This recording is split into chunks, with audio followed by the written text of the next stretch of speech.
Well, good morning and welcome to the first ever full stream of the George Watson's College Caritas Sevens tournament. My name is Jamie Forbes. I am delighted to be here this morning with Mr. Michael Regan on co-coms. It's a really beautiful day down here at Myreside. The temperature is potentially slightly lower than most people would like to play sevens in, but it's dry, the pitch looks firm, it looks like a really, really good day to play some running, wide open sevens rugby. We are really proud that we're able to offer this platform for anybody that is currently watching, wherever it is that you are watching this live stream today. We're also really proud of the fact that we are streaming both pitches, so we've got the Grandstand pitch that we will be commentating on, but there is also a stream on M1, which is the other pool. So we've got pool 2 and pool 4 here. On the other pitch is pool 1 and pool 3. So wherever your allegiances lie, please make sure that you've clicked on the correct link. If you are currently watching the wrong team, then it's just a relatively quick click over to the other stream. With regards to how we're able to do this morning, we are incredibly lucky to be sponsored by some unbelievable people that help us run our GWC rugby programme. We've got Breadalbane Finance that sponsor everything that we do here at George Watson's with regards to rugby, kits, any sort of playing aspects that we look for, and we're really proud of the partnership that we have built with them and continue to look to build on. A relatively new partnership that we're really excited about is the one that you're hearing and seeing today. We have been sponsored by Kitchens by Nick McNally. They are incredibly proud to be sponsoring us. They are a recognised leader in the creation of exceptional bespoke luxury kitchens, and a word from Nick McNally himself: their drive for perfection and uncompromising standards reflect the very same commitment to excellence that they aim to demonstrate here today, both on and off the pitch at the Caritas 7. So a massive thank you to Nick and his team, and they are really proud to be sponsoring this today. Now we move on to the action, and I'll bring Mike in a second. We've got the first game that should be kicking off in about 1 minute time, and it is George Watson's College and the Glasgow Academy in that first game. First game of the first sevens tournament that we have here, Mike. What are you expecting? Obviously the conditions are looking lovely. We've watched a little bit of the warm-up. The boys are looking ready. What are we hoping for in this first tie, and obviously the sort of leading ties after that? Well, George Watson's just taken the pitch, as Mr. Forbes said. What a cracking day. I suppose we're looking for running rugby. We're looking for boys to have fun. You know, this is the sevens equivalent of the 1872 Cup. I think first game up, be a few nerves, but a few tries, lots of excitement. Here we go. Excellent. Well, yeah, as Mike has just stated there, the players are just coming onto the pitch. We'll just quickly go over the squad lists. Obviously, sevens, rolling subs. There's lots of different things going on at different times, so we will do our best to keep up to date with who is on the pitch and what time. But for George Watson's College, we've got Daniel Sutherland, Rory Tate, Aaron Batchelor, Ewan Johnson, Aidan Fitzgerald, Rory Dahl, Ian Nimmo, Daniel Hunter, Max Finlay and Matthew Denham. And for the Glasgow Academy, we've got Robert Peach, Cameron Caskey, Ewan Morgan, Murray Thompson, Alex Lockhart, Hugh Fullerton, Logie Spencer, Nathan Brown, Archie Malabom and Ramsey Brown. So, as I say, we will do our best to give you the correct names, as long as the team sheets that we have given are correct. And yeah, the teams are ready to go, and we're looking like we're almost good to go as well here up in the commentary box. With regards to a little bit of history for the teams that we've got here, George Watson's, they were in the Cup semi of this tournament last year, and the Glasgow Academy were in the Shield semi-final. So this should be a good match between two competitive teams. George Watson's then winning the first kick-off, a massive part in sevens rugby now. Aaron Batchelor looks like he's on the ball, just looking to have a little dig over on that far right-hand side, but he kicks it back out. A little bit of a drop there from Matthew Denham, but he recovers really well. Ewan Johnson now looking to have a little bit of a run. He gives an offload out to Rory Dahl, who looks like he's going to take contact, but again keeps the ball alive. And Danny Sutherland now with a lovely offload on that left-hand side. And it's Ewan Johnson wearing the 6 jersey that is going to run underneath the posts and dot down the first try within the first, 30 seconds of action there, Mike. What a great start. Like, you can see the Watsons, as you said, take the kick off, move it through the hands, they're there for contact. Rory Dahl, Danny Sutherland, great catching, and then it was the power, strength, offload, and Johnson sailed in through the posts. Could not ask for a better start. Absolutely, and Aidan Fitzgerald knocks over the relatively simple conversion right in front, and it's really pertinent actually that just to the first instance of this game and throughout the entire morning. The kick-off is like a sort of third set piece in sevens, isn't it, Mike? It's very much an opportunity to win the ball back rather than just to get rid of possession. And I mean, the opposite of a commentator's curse there. Aidan Fitzgerald with a beautiful kick. Daniel Sutherland comes up with the ball.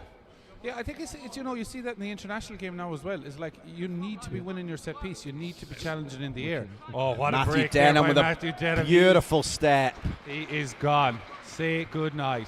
Matthew Denham with a lovely left foot step, went right through the middle of the Glasgow Academy defence, and he was sort of toying with them at one stage there. He just sort of stopped and paused and assessed his options, but then a lovely left foot step right through the middle and underneath the posts. And you would imagine Aidan Fitzgerald, which he does, just dots that conversion over from in front of the posts again. But again, highlighting, Mike, the kickoff being such a big part of this game. Well, you see, that's it. Like, Glasgow Academy haven't yet touched the ball because Watsons have 2 great kickoffs, 2 great catches, and the footwork there from Denham, just beautiful. And this is one of these games, rugby sevens, where the scoreline can get away from you really quickly. I don't think the Glasgow Academy have actually touched the ball yet, which is a real it's a real sort of art in sevens. If you've got the ball, it's an easier game with the ball than it is without the ball. 100%. They've changed it up there a bit though now, Watson. Yeah. They've gone a bit longer, so we do see the first attack from Glasgow. We'll see what they've got. I think it's Cameron Caskey in that red scrum cap, and just to confuse us, there's another Glasgow Academy player with a similarly red scrum cap on, but they stretch it out to that right hand side, and that looks as if it was Archie Malabom there that just managed to get through Daniel Sutherland's tackle but couldn't quite get the offload away. A quick line out though from Logie Spencer, which is always a good idea in sevens, but the Glasgow Academy now with a little bit of possession and doing really well with it. They take the ball into the midfield, but unfortunately the referee has seen a holding on call and Watsons have the ball again. Aidan Fitzgerald with a quick tap. Ewan Johnson just stops, assesses his options, goes out to that man Denham who scored that second try. Aaron Batchelor now with some lovely footwork on that right hand side, but a really, really good tackle by the Glasgow Academy winger. But they come back with possession here, Watsons, and they're looking to spread it from one side of the pitch to the other. Rory Dahl looking to run a short line, and he does that well. He's keeping the ball. He looks to Ewan Johnson on that left hand side, but he just used Ewan Johnson beautifully to show the ball to Ramsey Brown, and Ramsey was sort of in between a rock and a hard place there. He didn't know whether to go over to Ewan, stay on Rory. It was a really difficult defensive read, but another beautiful line and good attack from George Watsons and Rory Dahl with the try. It really shows there the work off the ball by Ewan Johnson. Like he run the perfect line, kept the Glasgow lads guessing. They didn't know what to do. Nobody committed, and Dahl in under the post with a lovely little show and go. Absolutely, and Aidan Fitzgerald again with dot over from right in front of the posts. 3 conversions that a kicker would absolutely love just to get his morning set off with 100% so far. So Aidan Fitzgerald now just sort of taking a little bit of time to do that kick off again, and he'll be looking for that man Danny Sutherland to get underneath it. Try scorer Rory Dahl is also lurking, but it's another beautiful kick from Fitzgerald. Murray Thompson did well there to shave it back. He did really well. He just got in the eye line of Daniel Sutherland, and Glasgow Academy come away with the ball now, and they're looking to spread it out to that left hand side, and it's just unfortunate. The pass was just a little bit too far in front of the winger over on the left hand side, and he just couldn't quite catch it. I'm sorry, I don't know the name of that young man over there. He's got a no numbered strip on, so I apologise that we're not naming him if he watches the stream back. But Glasgow Academy there, they won the kick-off, did the right thing I think there, Mike. Spread the ball, got it out to the wing, tried to keep possession, but just a little bit of a mistake, which comes when you don't have the ball all that often, doesn't it? It's probably cold hands as well. Like that winger, he's been waiting now for a long time for the ball, and he just hasn't really got it. Like Watson's again on the attack now. Here we go. Rory Dahl against the unnamed winger. And good handoff. Good. But he keeps the ball alive. And again, another really important aspect to sevens rugby. You try not to get yourself into that contact scenario where you have to make a ruck. And the Watsons are doing that really well. They're just keeping the ball alive and just making sure that the Glasgow Academy are having to defend every single aspect of their attack. And Ewan Johnson now has seen that there's no sweeper in the backfield. He's had a beautiful kick, and will he get the bounce? He will. Wow. Yeah, Ewan Johnson, a real sevens expert. He's one of those kind of players that sees space, he executes it really well, and well, that's his second try so far this morning, and he's really showing why he's going to be one to watch for this Watsons team, Mike, isn't he? 100%. You could see there when he gets the ball, sorry, even before he has the ball, he's got his head up. He's probably like your good self in your playing days, Mr. Forbes. Like, head up, looking to see what the options are. He's got 2 or 3 options, and he's picked the right one there. Chip over the top. Fair enough, a lovely bounce, but you could see how fast he was. He had the pace on the number 6 there. Absolutely.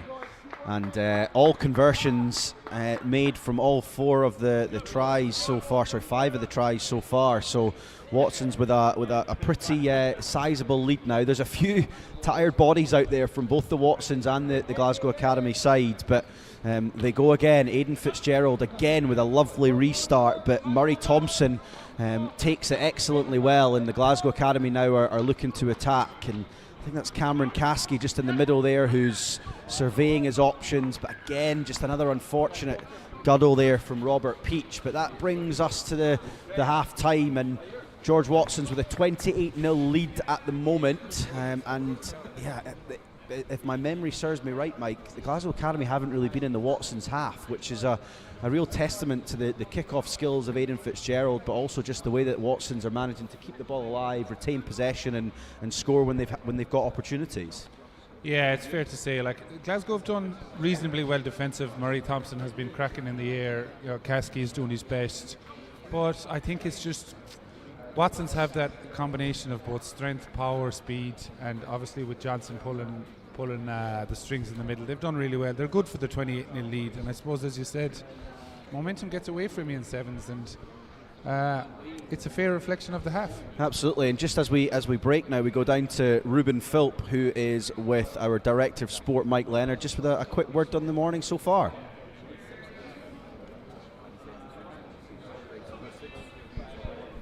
Mr. Leonard, this is our Director of Sport. Big day sevens, Mr. Leonard, taking a lot of organising. Yeah, Mr. Cairns does an amazing job as head of rugby, and he's put together a brilliant festival this morning. So 12 teams across the 2 pitches, first fixtures of the 7 series, so it's a really exciting start for us. Nice. So thoughts on the first half so far? Always a bit of an unknown going into the first game, first game of the 7 series, but I think our boys have started really, really well, taking their opportunities so far. So we've got great strength in depth, so hopefully we'll have a good, successful morning. Yeah. And finally, any dark horses you think for today? You never quite know in the first series, but expect a lot from Edinburgh Academy. They've got Andrew Turnbull, who's one of the leading try scorers in the 7 series, so we'll see how they go. All right, thanks a lot. Bye to you, Mr. Brilliant, thank you there, Ruben. And Mike Leonard, Director of Sport. Ruben, one of our vice captains there, S6 pupil, and he's taken on the mantle of being our sideline reporter this morning. So Ruben, thank you, and we'll hear from him and I believe a few others in that S6 leadership group throughout the morning. But Aidan Fitzgerald with another kick through in that backfield, and he manages to get the bounce, and he goes over for his first try of the morning. Unfortunately, that all stemmed from a Glasgow Academy poor kick-off. It didn't quite go 10 metres. In rugby sevens, that equates to a quick tap in the middle of the field rather than a scrum, and Watson's taking full advantage of that unforced error from the Glasgow Academy there. But Aidan Fitzgerald seeing the space, and he converts his own kick. Lots of different people coming on and off the pitch now. At this stage, you do see a lot of substitutes going one way and the other, so we will do our best to try and make sure that we let you know who is on the pitch from the Watson side. It looks as if Max Finlay, Ian Nimmo and Daniel Hunter have entered the pitch from the Glasgow Academy side. We will do our best to keep in touch with that when we do end up seeing the numbers on the back of their strips. From our vantage point at the minute, we can't quite see that. But Watson's with a 35-0 lead, and another excellent kick-off reception from Daniel Hunter, but just on the offload there, he just wasn't quite able to get that offload away to Daniel Sutherland. So the Glasgow Academy now with an opportunity to attack, and Mike, hopefully this is a real chance for them to show us what they've got in this second half. That's what we'd like to see now. Like, we'd want to see what these boys have. We want to see where the wheels are. We want to see who's got the hands, who's got the step. Like, in a way, there's nothing to lose now. Out and out attack. Let's see. So, good scrum there. Here we go. Here we go. And a lovely little hitch kick there from Archie Malabom, and again he keeps the ball alive really well. Hugh Fullerton with a lovely offload, and another offload again. Hugh Fullerton just being that link man, and Hugh Fullerton has now looked to kick the ball ahead, but Max Finlay on the way back is mopped up incredibly well. Hugh now looking to steal the ball, but he's just not quite managing to get it, and Rory Tate with a really good work rate manages to get to the ball, and here is Aaron Batchelor with a big left don't argue fend, and Aaron looks like he's going all the way from one side of the pitch to the other. It's a cruel game, Sevens. The Glasgow Academy finally getting themselves into that George Watson's 22, but Max Finlay there probably didn't get the credit for the score, but that was all made from his defensive effort and Rory Tate's work rate, and then Aaron Batchelor with two hands above his head. It's a tough shift when you run that length of the pitch after 9 full minutes of sevens. He obviously started the game as well, but Mike, again, that's just a real killer for the Glasgow Academy, losing that in the 22, and then obviously losing a score off the back of that, isn't it? Such a pity, such a great attacking move. I think it's the defence of Max Finlay, but they showed good ambition there, good hands, great offload. Logie Spencer, Nathan, Archie, Ramsey Brown all did really, really well there. And Logie Spencer trying his damnedest to get back there for Batchelor and just couldn't quite make it. Yeah, absolutely. And so that brings the score to 42-0. And Aidan Fitzgerald with the first missed kickoff of the morning, so he'll be slightly disappointed with that. But having said that, Aidan's been excellent so far, so I'm sure he won't be too disappointed. Logie Spencer now is going to take the kick off for the quick tap for Glasgow. Yeah. Goes to go left, goes to go right. Yeah, nice Logie little back loop on the ball. move. Lovely little loop move there from the Glasgow Academy. Daniel Hunter with looks like a little bit of a high tackle there, but he's managed to get away with it. That is Daniel Hunter, not Henry Pollock on that left-hand side. He's got a little bit of a similar hairstyle at the minute, Daniel. He's rocking it. So it wasn't the high tackle that you made you think it was wasn't Henry a high Pollock. tackle, no. Great move And there. here we go, the Glasgow Academy. Do they get their opportunity? They're managed to get into the 22, but Rory Dow with a really good tap tackle there, and Ian Nimmo with an excellent steal just at the last ditch effort. And again, a slight difference to 15s. They win the ball in the 22 and they look to go. They're taking a quick tap. Watsons are off looking to try and score another try. There's no sort of slowing the game down, looking to kick to corners. It is as simple as just get the ball in hands and play. You gotta love it though. Like, that's Mike Kerr, the coach. That's what he's got these players to go. They have no fear. They want to get out there. They want to have fun. I think Ramsey Brown really needed to hammer that ruck there, and if they had done that, I think Glasgow would have got in. Scrum Glasgow now, so we're on the halfway line. See what they can do. Yeah, and they've got a really good opportunity. And just as we sort of have a small break in play here, I'm just looking at the stream over on M1. If the score is correct, we've got a really interesting game over there. It's currently Merchiston 10, St Aloysius 7. So a really close encounter over on that second pitch there in Pool 1. But we continue here with the action on the Grandstand pitch, and the Glasgow Academy looking to get a foothold in the game, and some lovely footwork again by Archie Malabom, and he looked to just skip on that outside arc. He couldn't quite do it, but there's been a infringement in the ruck there, and again the Glasgow Academy are going to look to try and keep the pace in the game, and a beautiful long pass from Logie Spencer to Robert Peach, and Alex Lockhart now looking to go through the middle of this George Watson's defence. He doesn't quite manage it, but what he does do is get a beautiful offload to keep the momentum in this attack, and it's made its way out to Archie Malabom, and he's looked as if he was going to go in the corner there, but Ian Nimmo with a superb tackle. But they're going down that short side, and Ramsey Brown, I believe it is, manages to get himself over in the corner. And I have to say, Mike, from a perspective of the opportunities they've had, that was by far the Glasgow Academy's best piece of play, and it's yielded something that I think they thoroughly deserved out of this game. 100%. They really worked hard for that, especially the unknown winger there, the guy with the small stripes. He has busted a gut there. He's been involved 4 or 5 times, and he's got his just reward. And what you got to love about Glasgow is they're not giving up. They're trying their hardest. A really tough match for them first up, but they're giving it a crack. Absolutely, and that, what you've said there, couldn't have been sort of more well put in the fact that they've scored in that last play of the game. Obviously 40 odd points to nothing before that point, and they've come away with a score at the end, and that's big for them as well, because what you've got to remember is that this is a tournament of 3 teams in each pool. So you lose one game, that normally means you end up going out of that top cup competition.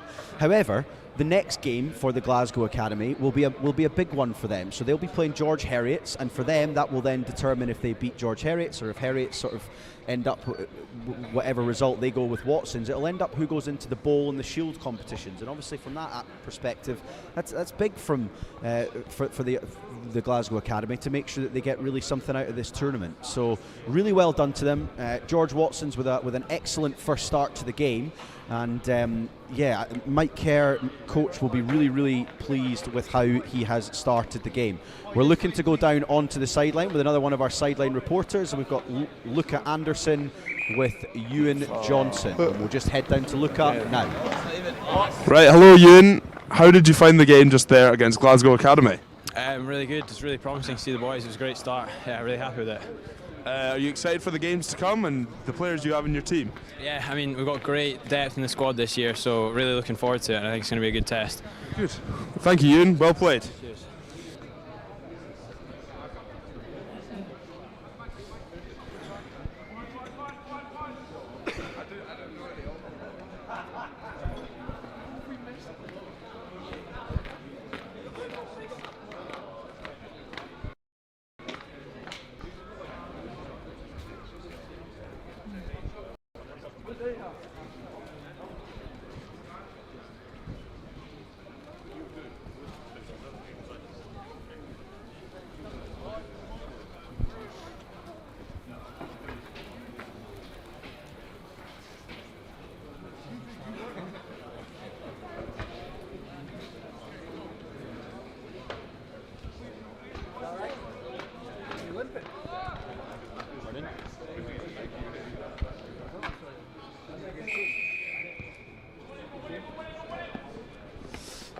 Okay, we move on to the next piece of action here on the Grandstand pitch, and it is Dollar Academy versus the Edinburgh Academy. So moving on into, this is the Pool 4 match here, so the slightly different pool that we have just had a look at, and Dollar Academy looking to go on the charge in this first instance, and that was Nick Dow there with a really good initial carry.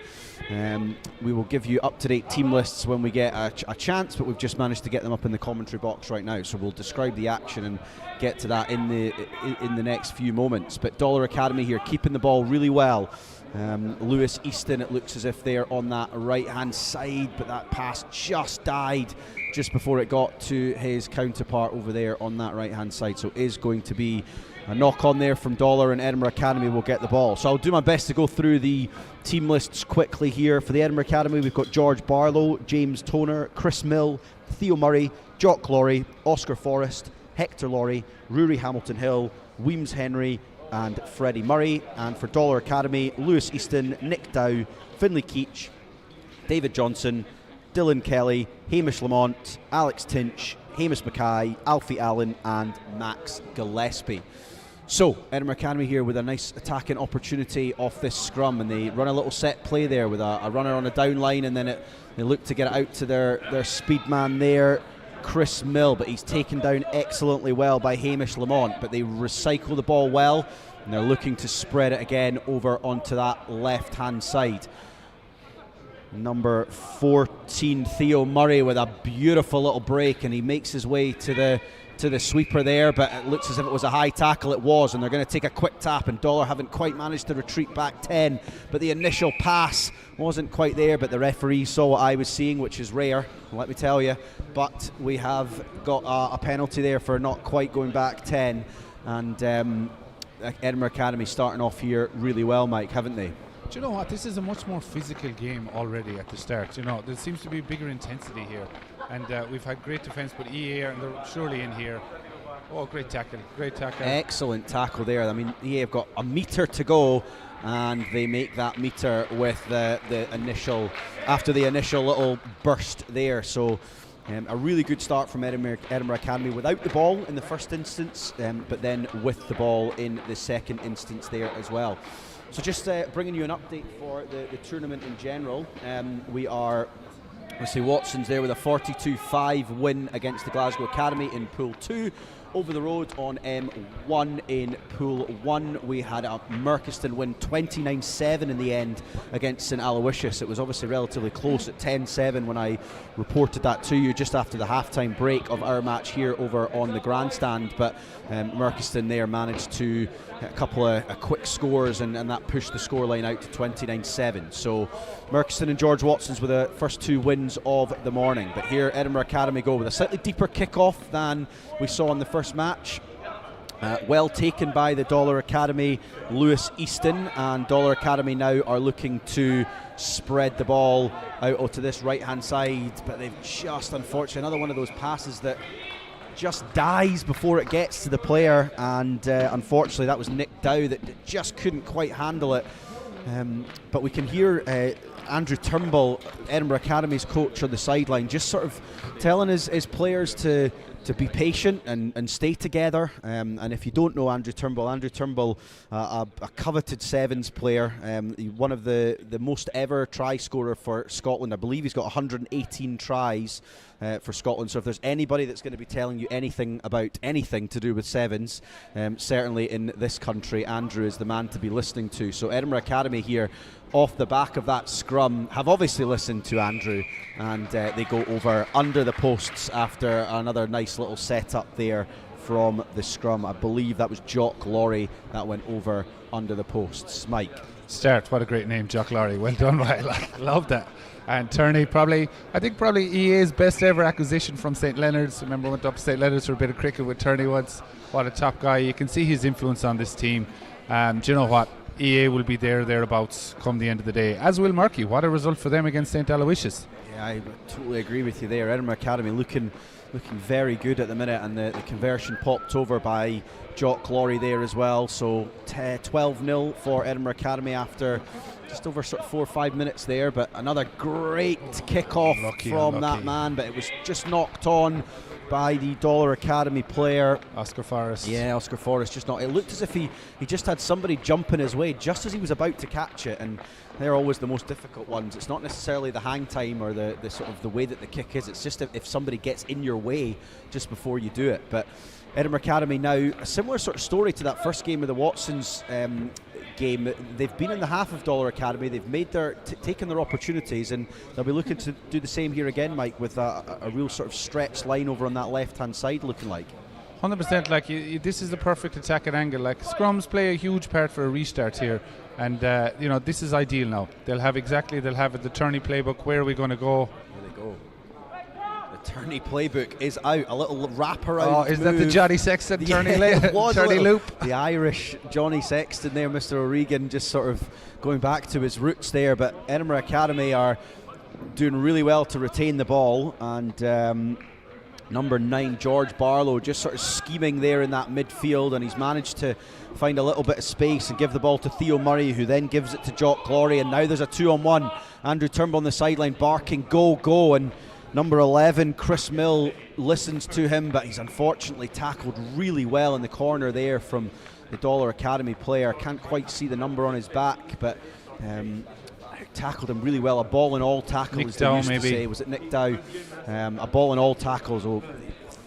Theo Murray was just not able to, Chris Mill was just not able to get the ball away there. So we see our first line out of the morning. Oh, Mike. Exciting times. Now Mike is 9'10", so this is what he loves, and we don't see a lift. So Mike is disappointed immediately this morning, but we've had our first line out, and Dollar go on the attack in the 22, and it's a really, really nice line from their winger. Great tackle by Theo. Excellent tackle from Theo. Hamish Lamont there looked as if he just got on the backside there of him, but he just couldn't quite manage to get away. But unfortunately no advantage there, and that brings to end the first half of our second game. Just if you were late joining us, welcome here to Myreside. This is our Grandstand pitch coverage. We do also have coverage of our other pitch over on Myreside itself, over on M1. Currently Stuart's Melville, it looks like they are 5-0 up against Hutchison's after a couple of minutes. So come on, Hutchison. Another good game over the road there. just a little shout out to why and how we are able to produce this morning. We're really excited about our streaming platform. Over the course of the last year or so that we've been able to bring a variety of hockey matches, rugby matches, and hopefully in the coming weeks we'll be looking to do a few other various different sports as well, like basketball and potentially cricket and tennis and things like that as we move into the summer term. Maybe even a bit of athletics. I think we are looking to do Sports Day, Awesome. which will be a real sort of eye opener, I think, from my perspective, to sort of call a variety of different things, but really looking forward to everything that we've got planned coming up over the next few months. But the only way that we're able to do that is through the support and sponsorship that we've had from Kitchens by Nick McNally, and he is somebody that has come on board with us in the recent present, and he's going to be with us for the future. And we're really pleased to have Nick with us. And just a word from Nick McNally Kitchens. They're a recognised leader in the creation of exceptional bespoke luxury kitchens. They have really decided to get on board with this because they believe that their values align with our values, aiming to display excellence both on and off the field here this morning. So again, thank you to Nick McNally Kitchens.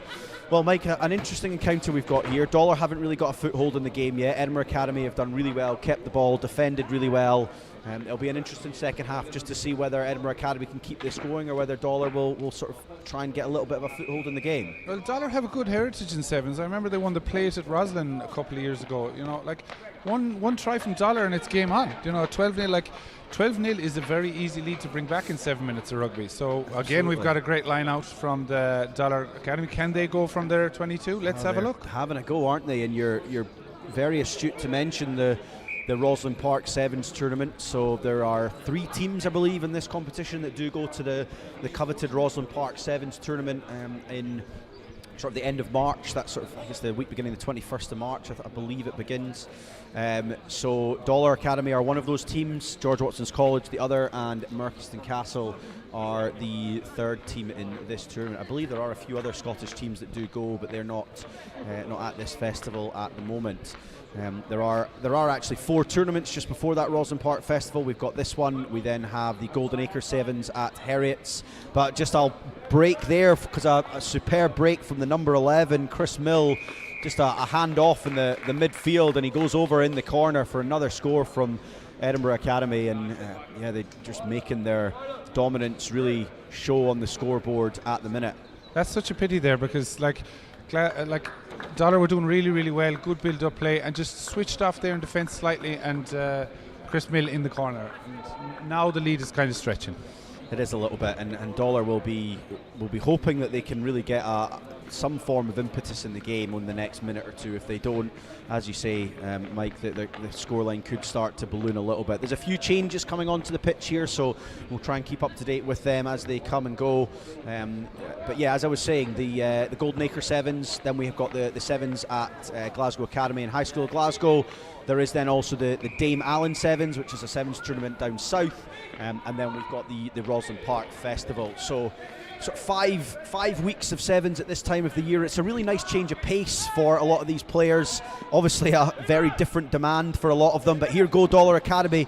It was Hamish Lamont, unbelievable step and go and show, and just unlucky there at the end. I think it was Rory Hamilton Hill that managed to get through, but just couldn't get his offload away. And Edinburgh Academy really with the first mistake of the morning in that midfield, just a pass down at his bootlaces there, just couldn't quite take it. James Toner, I believe it was, but Dollar with a nice little wraparound play and managed to get themselves a little bit of space over in this corner here, Mike, didn't they? Yeah, I want to see what Dollar can do now. We've got a scrum in the middle of the park. We've got 2 one side, one on the right. This is a prime opportunity now. Where's the wheels? What can we do? Yeah, midfield scrum, it's always really difficult to defend in sevens, and the scrum has gone the right way for Dollar. They look to go left. It's gone backwards, unfortunately, but he's managed to keep the ball, and they're going to have a go over on this right-hand side. And it's Hamish Lamont. Again. Done really well, hasn't he, Hamish, just to keep that ball and recycle it. And Dollar are now looking to spread the ball over on this left-hand side. Nick Dow giving the ball to Dylan Kelly over on the left. He sort of dances around a couple and then gives it to Nick Dow. And if I remember rightly, Boy, from Dow, he doesn't miss the dinner, does he? Rightly, yeah, from Nick Dow, when he played at Watson's here in the conference match, he goes one way and he's very effective at it. But it looks as if Hamish Mackay is making a beautiful break in the midfield, and he manages to offload excellently well to David Johnston, and David Johnson gets rid of a couple of would-be last-ditch tackles. And right on cue, Dollar have come up with a really good score with, if our clock is right in the top left-hand side of the screen, 4 minutes to go, or 5 minutes actually. I think it's 6-minute halves here, so 5 minutes to go. And game on again, yeah, isn't it, Mr. 5 Forbes? minutes is a long time in sevens, isn't it? Long time in It sevens. is a long time. Trust me, if you've never played sevens, 5 minutes in sevens is an eternity.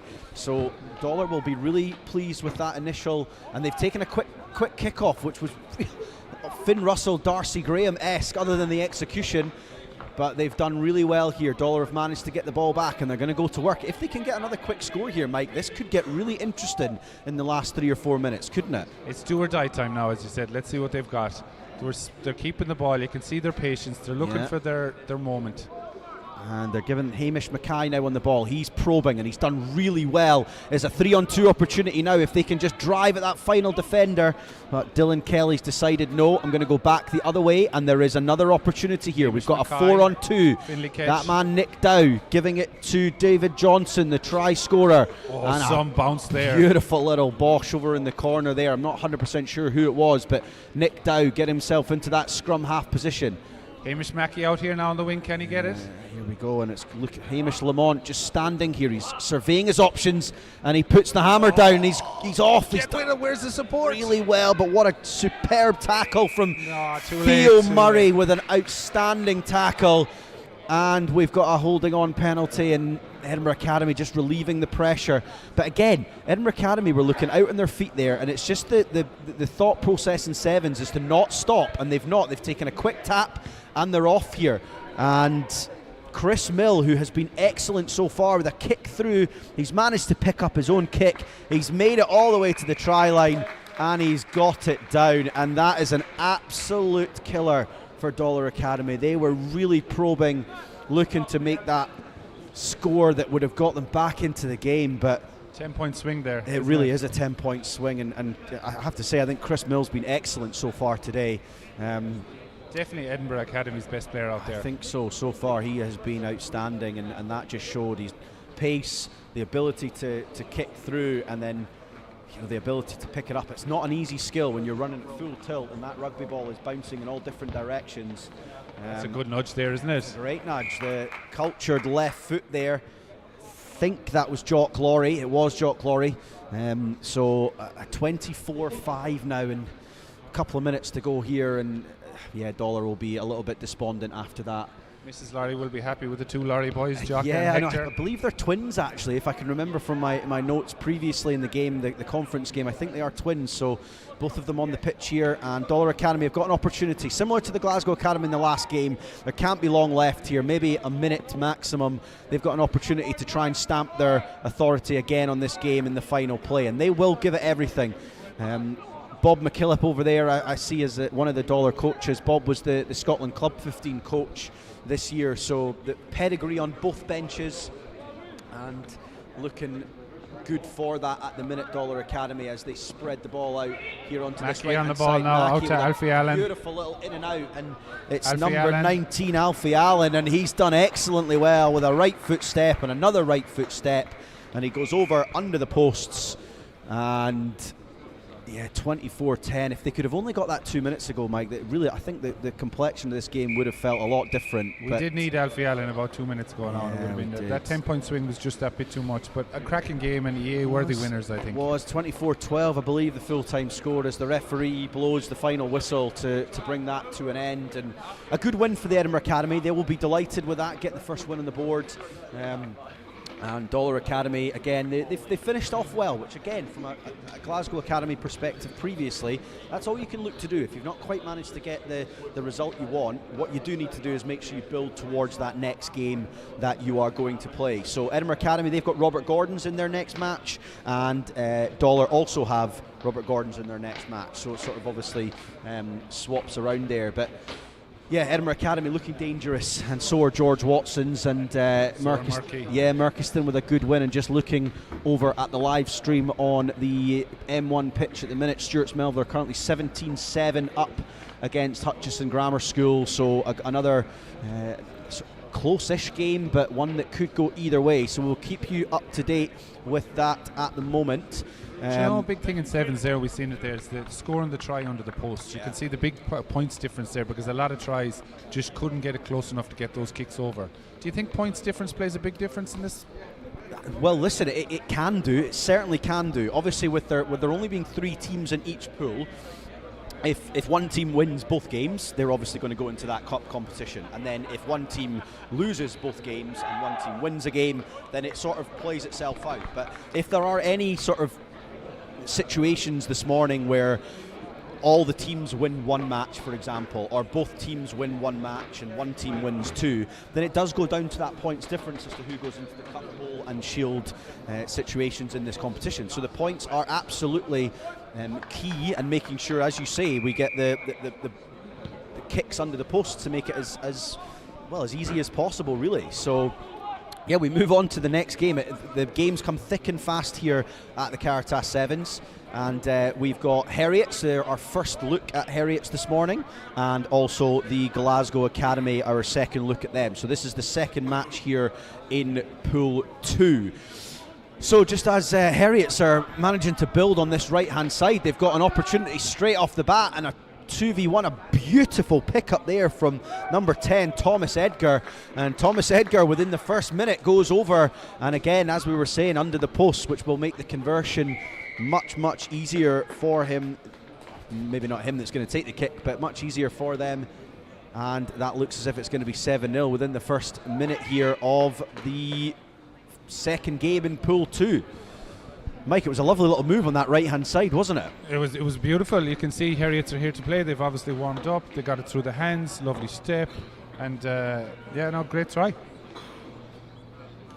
I think, sorry, you go for it, Mike. Yeah, I think what you were saying earlier, like, it's great that we have these 4 sevens tournaments, because having, Watson's, we get down to Roslyn a lot, you really need the build-up, because it's a war of attrition down there, and you need your sevens fitness ready. Absolutely, and it's a real good lead-up to that tournament for the 3 schools that do go down. But 7-0 to start off this game after the first minute, and Heriots with another good kick-off. Tom Dweck there, but a beautiful pick-up there from the Glasgow Academy player, and another beautiful offload. He manages to get his hands free, and that just, you wouldn't believe. Archie again, he was good in the last game. Archie was very good in that last game, and number Cameron Caskey, I think it was, there picking the ball up from the ruck, but it's turned over by Heriot. It's a really good jackal there in that 22, and they're going to go to work here, and the Heriot's left winger gets himself on the outside, and he's managed to get past the final attacker there, and it's Sean Rogers who goes from coast to coast,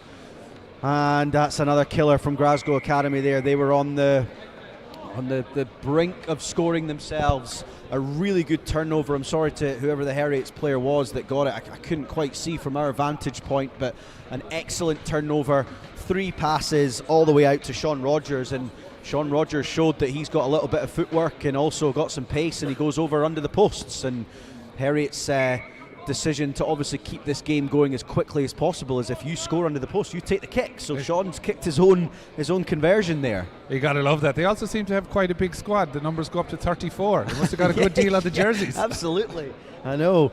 So I will try and bring you the squad lists now, just while we got a break in play. So Will Cameron, Nathaniel Kwan, James Walker, Arthur Davis, Sean Rogers, Daniel Reid, Tom Dweck, Jonas Lai, Michael Sheriff, and Thomas Edgar for Heriots. And the Glasgow Academy, Robert Peach, Cameron Caskey, Ewan Morgan, Murray Thompson, Alex Lockhart, Hugh Fullerton, Logie Spencer, Nathan Brown, Archie Malabom, and Ramsey Brown. Now, for anybody just sort of wondering, the numbers go up to 67. 67. Wow, God, 67. I've got to say that is very. Yeah, I'm hearing from the crowd the 6-7 meme or whatever it is going on, so I'll do my best to try and say that together rather than one or the other.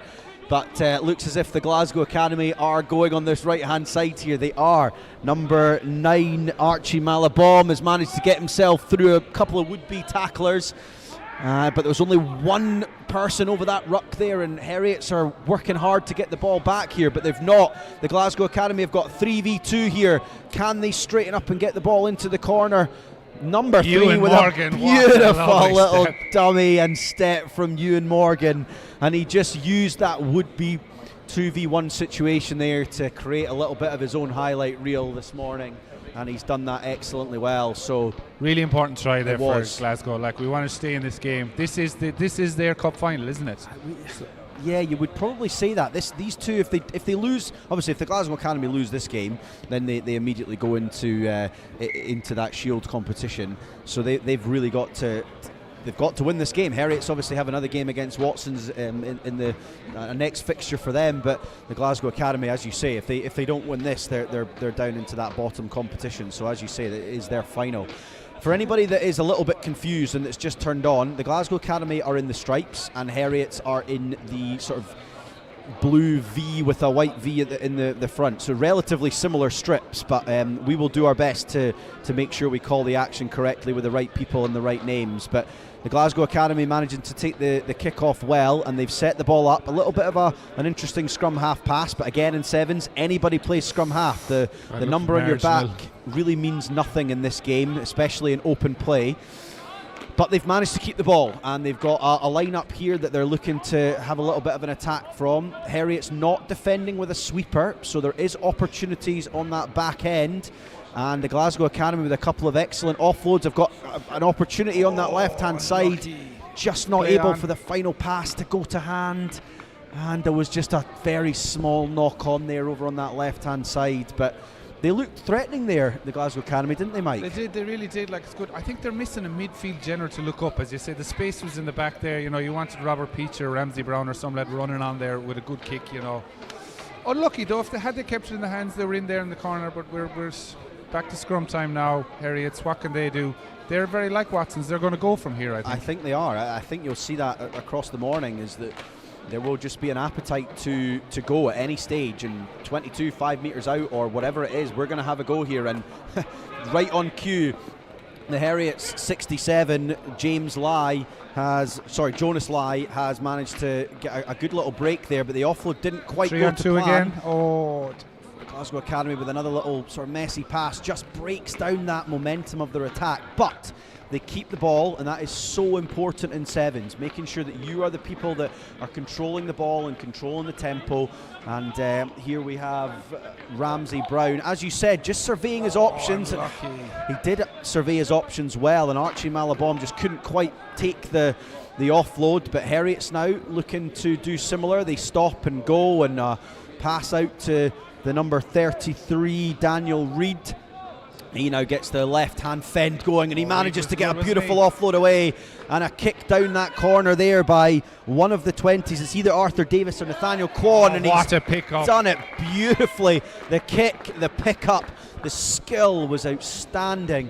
All made from a lovely break from Daniel Reid. He sort of weaved his way in and out, left-hand fend, offload, and an outstanding try there. I think it was the 23, Arthur Davis. He's just gone off the pitch, so he gets a little bit of a reprieve after a bit of a sprint burst there. But what a superb try. Probably the try of the morning for me so far.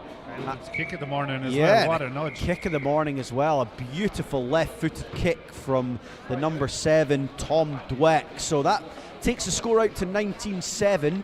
And yeah, a really interesting game here, and we will debrief that game in a second, but we're just going to go down to Luca Anderson on the sideline, and he has got Edinburgh Academy coach with him.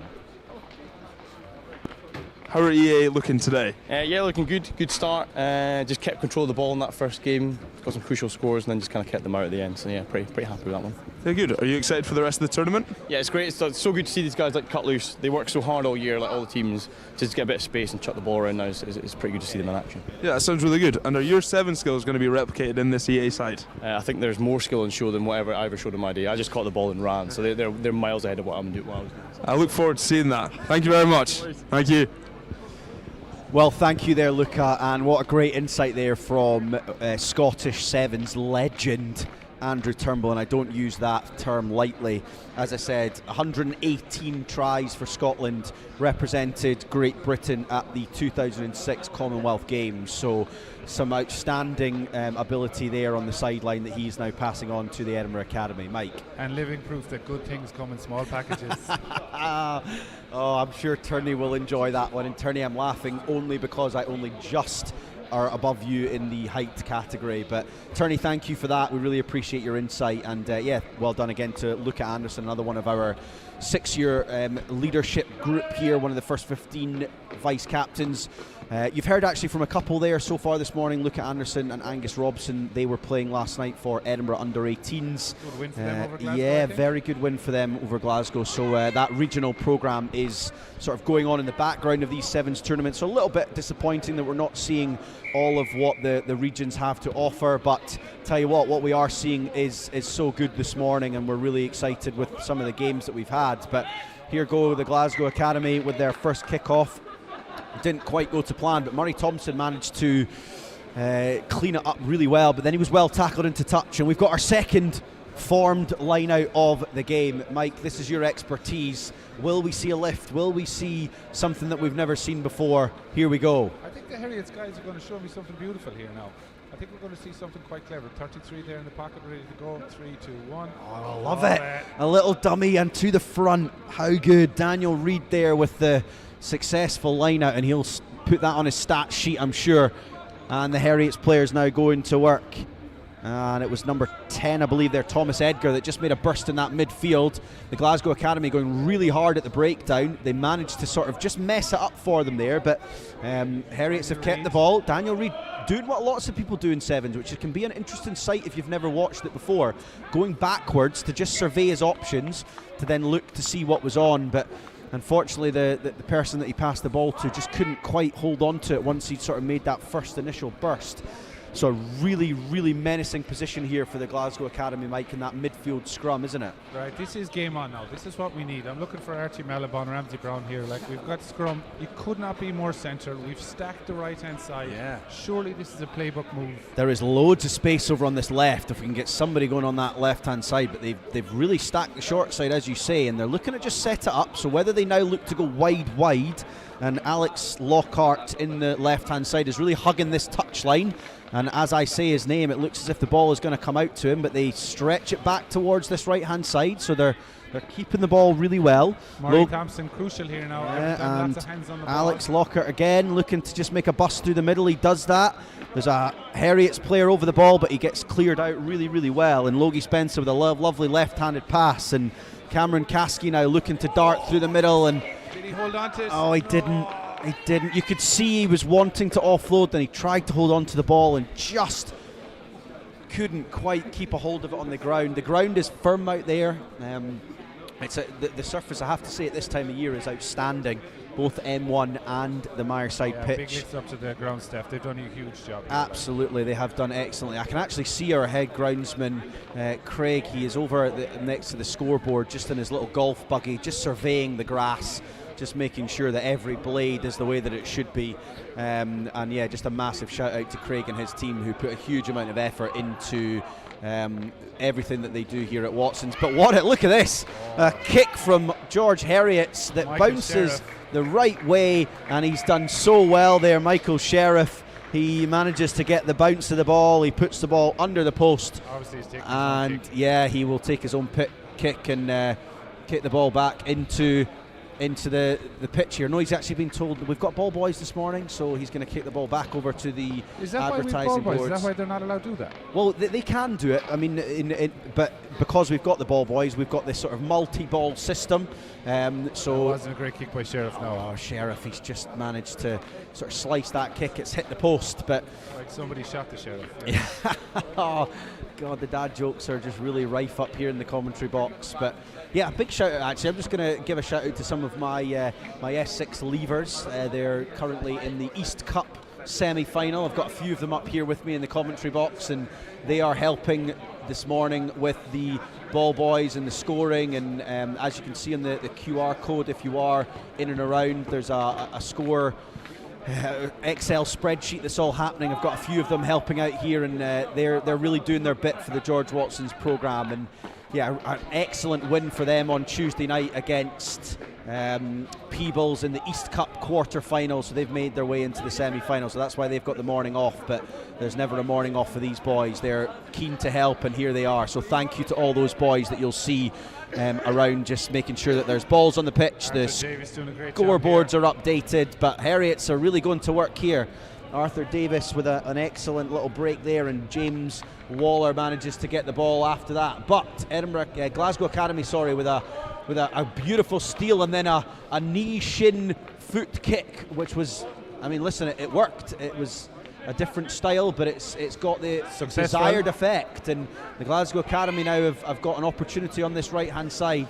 A little bit of a interesting left-handed pass there, but they've kept the ball, and look at that for some strength and power in the midfield. Great offload, couldn't capitalise. Well, we've got a 3v2 here, and number 3 Ewan Morgan just looking as if he is managing to make a wee dent in here. A big long hospital pass there, but he's got the ball away, and there's an opportunity here for the Glasgow Academy. It's Archie Malabon, but a tap tackle there from his counterpart, number 9 Michael Sheriff. But he's still got the ball and he's still going, and the Heriots boys on that. That's a superb turnover in the 22. Absolutely outstanding. And the Heriots team I thought they were away, that were going to go coast to coast there, but they just couldn't quite manage to do it. And we are going to just continue with the action here, but I'll just bring you up to date with what's going on over on M1 at the moment. It is half time in the High School of Glasgow St Aloysius match, and it's currently 24-7, and really another good game over on the pitch at M1 here. So lots of good matches going on at the minute. Hope you're enjoying your morning if you are sitting here watching as you're with us. If you're not, and you're on the comfort of your couch or you're somewhere abroad, I hope you're enjoying the coverage that we've got here. And if you are chopping and changing from the M1 stream to the Grandstand pitch stream, you're seeing some outstanding sevens rugby at the moment. But we'll continue on here with the final minute of this match, and the Glasgow Academy looking to do what they did in their first tie, looking to try and get themselves on the scoreboard with the last play of the game. Heriots are contesting really hard at this breakdown, but the referee just tells them to stop that efforts at the minute and just let the Glasgow Academy have the ball. They've spread it out here to their number 1, Robert Peach, and we're desperate for Robert to score a try. We've got some really good... It would be a peach of a try. We had to get it in at some point, and we've done it. And that was a peach of a try. It wasn't scored by the intended person, but Robert, we've had your name circled for the whole morning, and yeah, really lovely offload that ended up with what looks as if it's going to be possibly the last action of this match. So the conversion just looking like it's going to be popped over here, but he's just unfortunately missed it. Hugh Fullerton, the full-time whistle goes, and it's a good win there for George Heriot. So that unfortunately means that the Glasgow Academy will drop down into the 3rd place in their pool, so they will go down into that bottom competition, and then Heriots with a big game against George Watson's in their next match. The next match on this pitch, we've got Robert Gordon's College against Edinburgh Academy, but before that we're going to go down to our sideline reporter. We've got Ruben Philp, and he's got a couple of Stuart's Melville players that have obviously played on the M1 pitch over the road. They're going to give a few thoughts on the morning so far. Ruben, over to you. Alright, so I'm here with Angus and Leo. Good result yesterday, boys. You got it to miss today? Yeah, it was a good result at the Hive. The boys played really well, but a shame to miss today. Yeah, it'd be really nice to play at Caritas Sevens. It's always a good Sevens tournament. Lovely. You boys confident in Stu's abilities today? I mean, yeah, they looked great in their first game. Big win over Hutchie. The boys have been training really hard and led by a great captain, Arthur, so I think they're going to do big things. Yeah, I think they're definitely a dark horse for this tournament. Brilliant. Back to you, Mr. Forbes. Thank you, Ruben, and thank you to the 2 Stuart's Melville boys there, giving a little bit of insight, and well done to them for plucking up the courage to do it. They had maybe 7 or 8 of their counterparts standing looking at them, making faces and trying getting them to laugh, so they did well not to break. But we move on to our next game here on the Grandstand pitch, and We've got Robert Gordon's College against the Edinburgh Academy. So our first look at the Aberdeen outfit, and I have to say a massive shout out to the Robert Gordon's College. For the next 4 weeks they'll be travelling every single Saturday morning to get to these sort of 10 o'clock fixtures.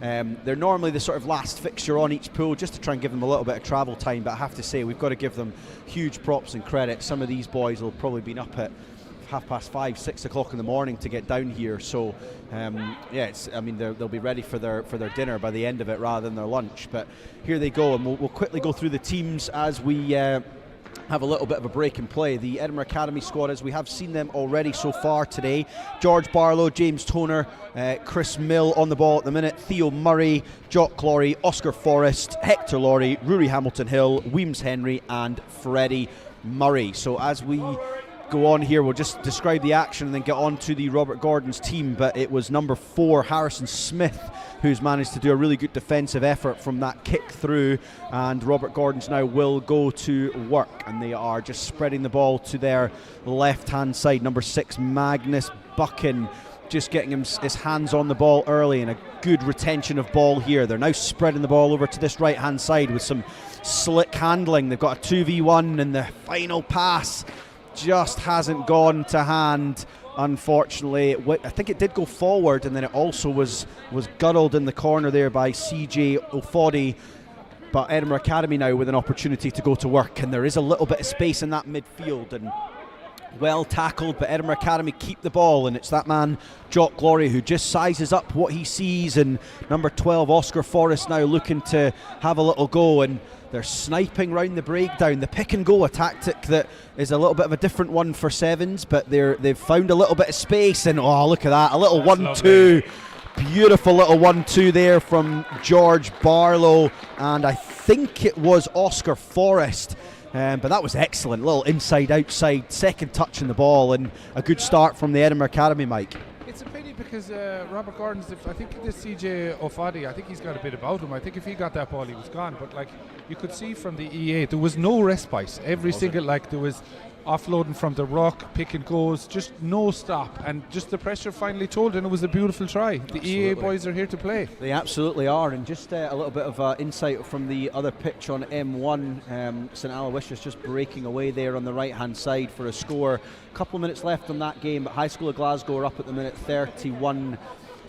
That'll obviously go to 31, potentially 12 or 14 with a kick to come there. So a decent game. They're running maybe 5 minutes behind the Grandstand pitch here, so allows us to keep up to date. But we'll just quickly go through the Robert Gordon's team as they are receiving the ball. The squad: Henry Hamilton, Struan Leaper, Charlie Mackey, Harrison Smith, Finn McIntyre, Magnus Buchan, CJ Ofodi, Tui Okuosea and Temi Adikola. So here they are with spreading the ball on the right hand side here. Harrison Smith just surveying his options with another really nice left-handed fend, and a good tackle in the end by number 12 Oscar Forrest, but they managed to keep the ball, and here they go over on this left hand side, and a little bit of pace from the number 10 Temi Adikola, and a good ruck there from Edinburgh Academy, but they've managed to keep the ball, Robert Gordon's, and a good break up that right hand side and an excellent offload. There's been an infringement at the breakdown for Edinburgh Academy, so Robert Gordon's have got the ball and they've tapped it, another quick tap, and off they go. Is there a bit of space over on this left hand side? Temi is just sort of holding that ball. He's surveyed his options, he's done it relatively well, and Struan Leaper now with an opportunity on that left hand side, but Edinburgh Academy, turnover. no, they've Gordon's managed, have it back. yeah, Robert Gordon's have managed to keep it there, and I'm not sure who that is, but he's with some fleet of foot there. Number 1, it's Henry Hamilton, who goes over in the corner, and again, really cleverly and well done, he's managed to just get that ball a little bit closer to the posts for the kick, and that could be crucial with the looks of things in this game, Mike, couldn't it? This is going to be a tight game. I think Robert Gordon's have a great mix of players. You can see the big boys, you can see the fast boys. Like, this is a well matched game. I think Turnley will be a little bit disappointed with the defence there. They kind of, EA have been very good so far. They've kind of let that one in a bit cheaply, but it's definitely game on. Absolutely, and yeah, the Edinburgh Academy are looking to get back into this game after an excellent score from Robert Gordon's there. But listen, Robert Gordon's they're not an unknown quantity. They've had a really excellent season in the 15s world, winning the bowl competition at the Hive this year, and doing really, really well. So they're a team to be reckoned with, without a shadow of a doubt, and they've showed that so far. And look at this, another quick kick-off, which was taken really well in the end by Edinburgh Academy. I think it was Jock Laurie that got himself in that position to keep the ball, but I know actually Jock Laurie's just on the ball now, so it was number 13, Hector Laurie. Well, I mean, come on, we'll me, forgive you that one. Twins. Another shout out to mean, Mrs. really, Laurie. Thank you for providing two entertaining know, rugby players. Absolutely. But here they go, and here is Hector on the ball. He's with a little goose step and a lovely show of the ball, and now he gives it to his winger, number 11. One good offload away from a score. Great tackle there by CJ O'Foddy. Well, yeah, but I did think it looked a little bit seatbelty. Yeah, it true. was seatbelty, and he's given away the high tackle on the number 11, Chris Mill. It is a penalty. Edinburgh Academy did try and take it quickly, but it wasn't quite from the mark, so the referee, rightly so, brings them back to the correct area, and Jock Laurie now on the ball surveying his options, and it does look like there's a little bit of space over on that right hand side for that fleet of foot, number 14, Theo Murray, who we saw scoring a couple of excellent tries in that first match. But here they go again, Edinburgh Academy. They are looking to just slow the game down a little bit. Surveying his options is George Barlow. Does well. He's now got a 3v2 here. He's seen it. Tackle. Yeah, it was an excellent tackle there. It looked as if Oscar Forrest was just going to get away, but one of those ones where you get hold of the fend and just grab hold and drag him down. But Edinburgh Academy, the 2v1 in the corner here, but they've just that pass just not quite going to hand as well as it could. But Jock Laurie again with another beautiful little second touch in the play there. And Chris Mill going over in the corner. He's got to have scored 3 or 4 so far this morning. Chris Mill and the Lauries are really working well together. They've been prolific, haven't they? But they just kept the ball well there, Mike, didn't they? They sort of went from side to side, left to right. They kept the ball for maybe 2 or 3 minutes, and in sevens that normally yields a try. It's the rugby intelligence we're talking about. It's head up rugby, do you know what I mean? They're patient, they're working it, they're playing the percentages, and then when they go, they go. Yeah, and almost an excellent conversion there for Jock Laurie. Struck it beautifully with that left foot, and it's the half-time whistle. So quick 12, half, yeah, it? It did feel quick, didn't it? 12-7 in the end for this half-time break. But just bringing you up to date with some of the scores from M1. The match over on our other pitch has just finished. The High School of Glasgow against St Aloysius.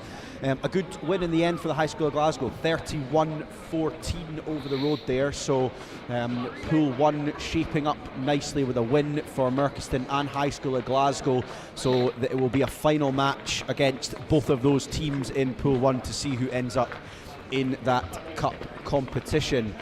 Obviously on this pitch, the Edinburgh Academy, if they end up coming out victorious here, then they will be themselves in that cup competition, having beaten Dollar Academy and Robert Gordon's. But let me tell you, Robert Gordon's are going to have a say in that for sure. They look really, really dangerous.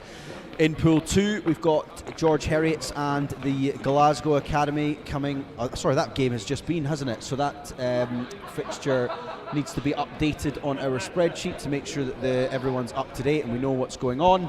Thanks, Gabriel. Thank you, Gabriel. The George Heriot's Glasgow Academy game, Pool 2, it was just in front of us 5 minutes ago, so we'll get that updated for everybody that is watching online and also that is on at Myreside here at the moment. But listen, some of the action so far this morning, Mike, has been excellent so far, and I think this, certainly from a competitiveness perspective, this has been the game of the morning so far, hasn't it? 100%. You can see that these are very well matched teams. I think Robert Gordon's, they just haven't really had the ball to show what they can do. I think, you know, EA, we've seen them, they're doing very, very well.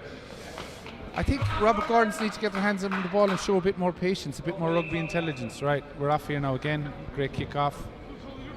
Let's see what Robert Gordon's could do. Yeah, and they've taken the kick off really well, and it looks as if they've got a bit of space here. They do. They've managed to get the ball out to Tui Okulasi, and he manages to get a really nice offload away. Get it out to CJ. Yeah, there's space to CJ in the end, but they don't use him. They use him as a little bit of a decoy there, and they've managed to move the ball from one side to the other. There is still a little bit of space here. There's two boys on this left-hand side. They're not small and they're not slow. No, and number 10, Temi, is managing to make his way. That is up a the great pitch. tackle really there by tackle. Oscar Forrest. Excellent tackle. And we've got a bit of an injury here, I think. It was a little bit of a sort of crusher tackle almost. Totally accidental, but just a little bit hurt from it. So The hard ground wouldn't help with it. The hard ground does not help. So as he's getting a little bit of treatment, I think it was that man Temi Adikola that is good rugby player. Yeah, he's a good little rugby player. So he's just getting a little bit of treatment. We will. Should give a shout out to our officials, by the way. They're doing a cracking job. They are, aren't they? And we've got sort of 4 officials on each pitch that are doing a little bit of a rotation. They're doing a little bit of assistant refereeing work, because the touch judges and also obviously the person in the middle. So great to see them out here and supporting schoolboy sevens rugby, and probably a nice change of pace for them as well, having refereed 15s games all year, and maybe slightly less decisions to give in the sevens world than you might have in the 15s world. But they're doing an excellent job both here at the Grandstand and also on M1. So just look to try and give you a little bit of an update on the pools and the scoring going forward. So George Heriot's obviously beat the Glasgow Academy 12-7 in Pool 2. George Watson's with an initial 42-5 win against the Glasgow Academy, so a massive match between the two rivals, George Watson's and George Heriot's, coming up after this match. So the winner of that match will go into the cup competition. Just quickly, Temi Adikola just getting sort of carried off the pitch there. He looks okay, looks a little bit sore, looks like it's sort of that right ankle there, but he's moving okay at least. And Debbie, our physiotherapist down the bottom there, she's excellent, works with us all throughout the year. He'll be very, very well looked after. But yeah, the competition is shaping up really well here. There's lots going on across the other side of the pitch, and also us here on the Grandstand pitch. But we're getting back into the action. 12-7, just after the half time. There's lots to play for here, as we've said, and Robert Gordon's now looking to go from one side to the other. They've checked back, so they go back to the 3 players that were in the scrum. on the ball now, and he's up for the first time. He's got gas. He does have a bit of pace, doesn't he? There's nobody following in that ruck, though. I have to say that Robert Gordon's there doing well to ruck the ball out there and actually hold on to it. It looked as if one of the Edinburgh Academy players has their hands on it, and just didn't quite manage to get the decision there. But the Robert Gordon's College have managed to keep the ball, but they've just not managed to keep the ball in. Another assistant referee over in the corner has got his hand up in a quick line out. Again, I love the impetus just to take the ball and play with it. There's no huddles, this is what we're going to do.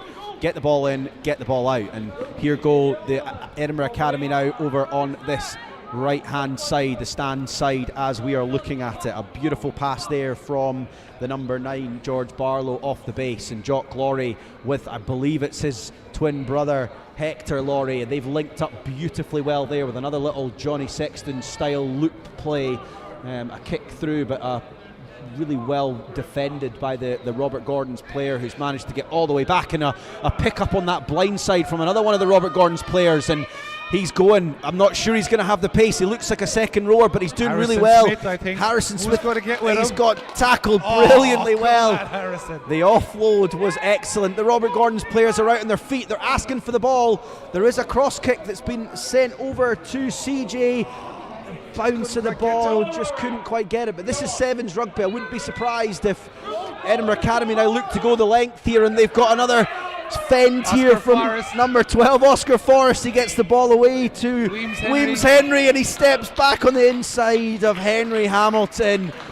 And there's players out on their feet all over the place. That is everything we love about sevens.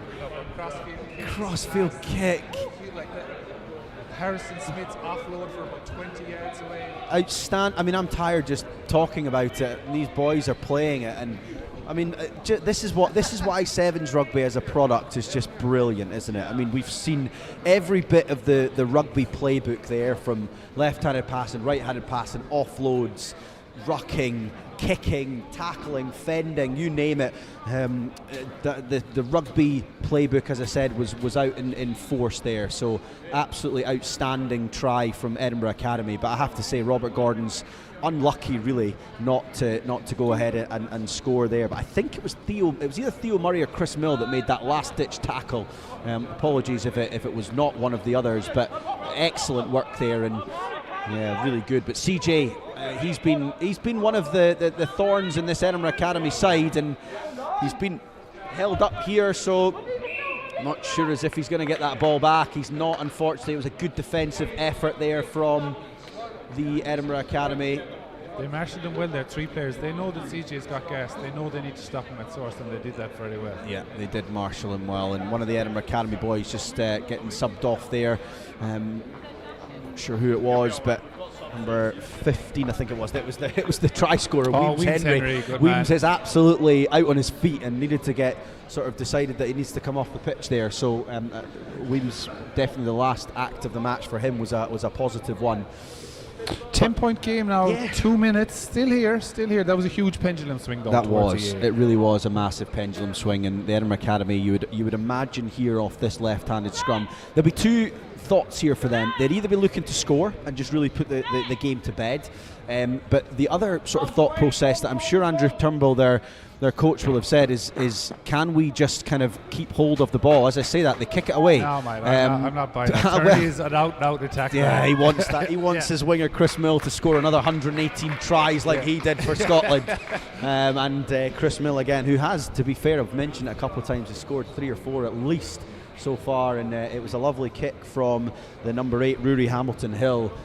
We left foot, little dink over, and the bounce was favourable for Chris, and Chris has gone over in the corner. There can't be long left in this match. Our clock says around about 20 or 30 seconds, so we'll probably have one final restart, but 22-7 is the scoreline. Probably doesn't necessarily reflect the match, Mike, does it? I think that Robert Gordon's have been much better than that scoreline has suggested, but that's credit to the way that Edinburgh Academy have sort of come and played and scored on the counter-attacks. Yeah, swings and roundabouts. I don't think Robert Gordon's really got going. You know, it is their first game. They have had a long travel down.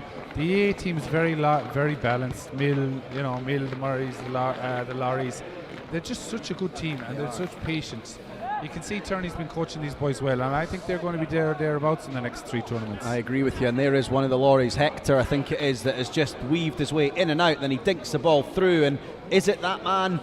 Oh, I thought it was Chris Mill again with an opportunity to score, but you know what, I'm not sure it was Chris Mill actually. I'm sort of doing Chris a little bit of disservice there, but it was an excellent play from Hector. Just sort of jinked and jived and went his way from right to left, ended up putting the ball on his left foot, and it was a beautiful kick into the in-goal area. All it needed was it dotting down, but the bounce of the rugby ball just moved it to the... rugby ball is a cruel mistress at times.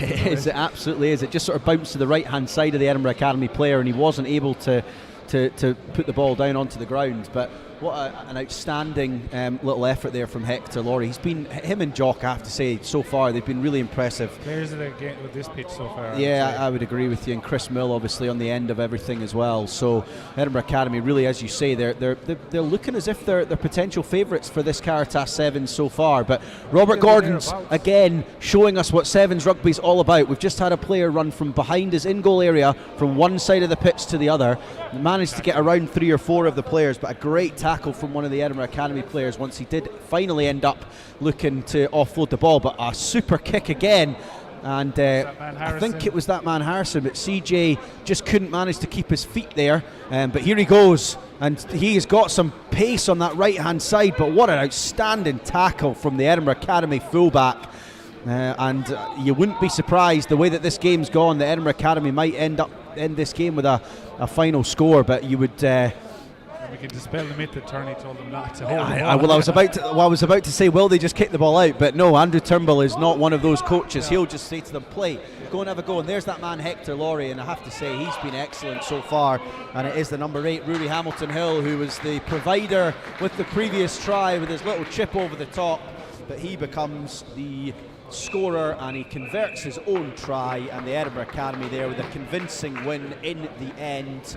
I think that will end up being 31-7 if my maths is correct. Good maths there for Mr. Forbes. I think fitness played a bit of a difference there towards the end, and great determination. But listen, Robert Gordon's again not disgracing themselves. They've got another game after the one that we're about to see from George Watson's Heriot, and Dollar Academy against Robert Gordon's is the final pool match that is on this pitch. So we come back to the hosts of the tournament, the George Watson's College team. They are against their They're mortal rivals. The George Heriot School. Are they really their mortal rivals? Well, listen, they used to They're be. rivals. There used to be, but actually the relationship between the two schools is pretty excellent, to be fair. Yeah. They're good guys. Yeah, they are, absolutely. So George Heriot's against George Watson's here. It'll be a really interesting match. This is a pool decider. So George Heriot's pulling out a second strip. A changed strip. In sevens, what is going on here? Outstanding. I mean, listen, but having said that, changed strip, but yet the numbers are still.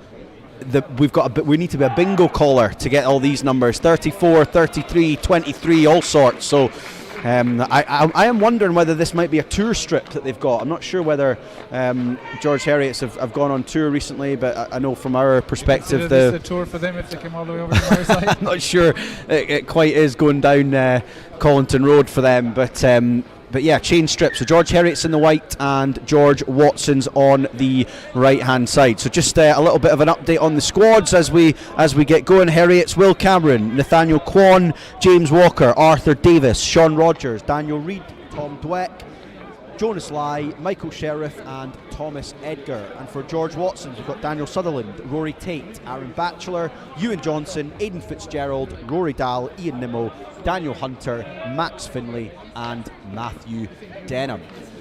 And it's going to be a good game, I think. It is. Daniel Hunter getting his hands on the ball. He's the first man, says the referee, and he has given the holding on penalty because he wasn't able to keep that ball. And George Watson's taking a quick tap here, but the George Heriot's players not quite getting back 10. So the referee with another blast of the whistle, and Rory Dahl, quick tap, looks, surveys his options, gives it to Ewan Johnson. Rory Tate now just stops, swivels, goes back to Aidan Fitzgerald, a long right-handed pass out to Rory Dahl, who's also just surveying his options, and there was a little bit of space there for Aidan Fitzgerald. There was a little bit of disconnect in that Heriot's line, but the pass didn't quite go to hand. But here is that man, Aaron Batchelor, and he shows us what he's got on that wing. Aaron Batchelor, who is nicknamed Quadzilla by the Ed 6 Levers team. He's got some tree trunks for legs and they can also move relatively quickly, and Aaron Batchelor showing how difficult he is going to be to bring down in this match, and a really good opening start for George Watson, with Aaron Batchelor going over just on that sort of 15-metre line on the nursery end at this grandstand pitch. So Aidan Fitzgerald will look to add the extras. Mike, that was a really good start from Watson's, wasn't it? You can see there Rory Dahl, 2 quick tap and goes. They're not hanging around, they're here to play, they're here to move it, quick hands, left, right, some great support play there. Aidan Fitzgerald, good hands, Ewan Johnson pulling the strings.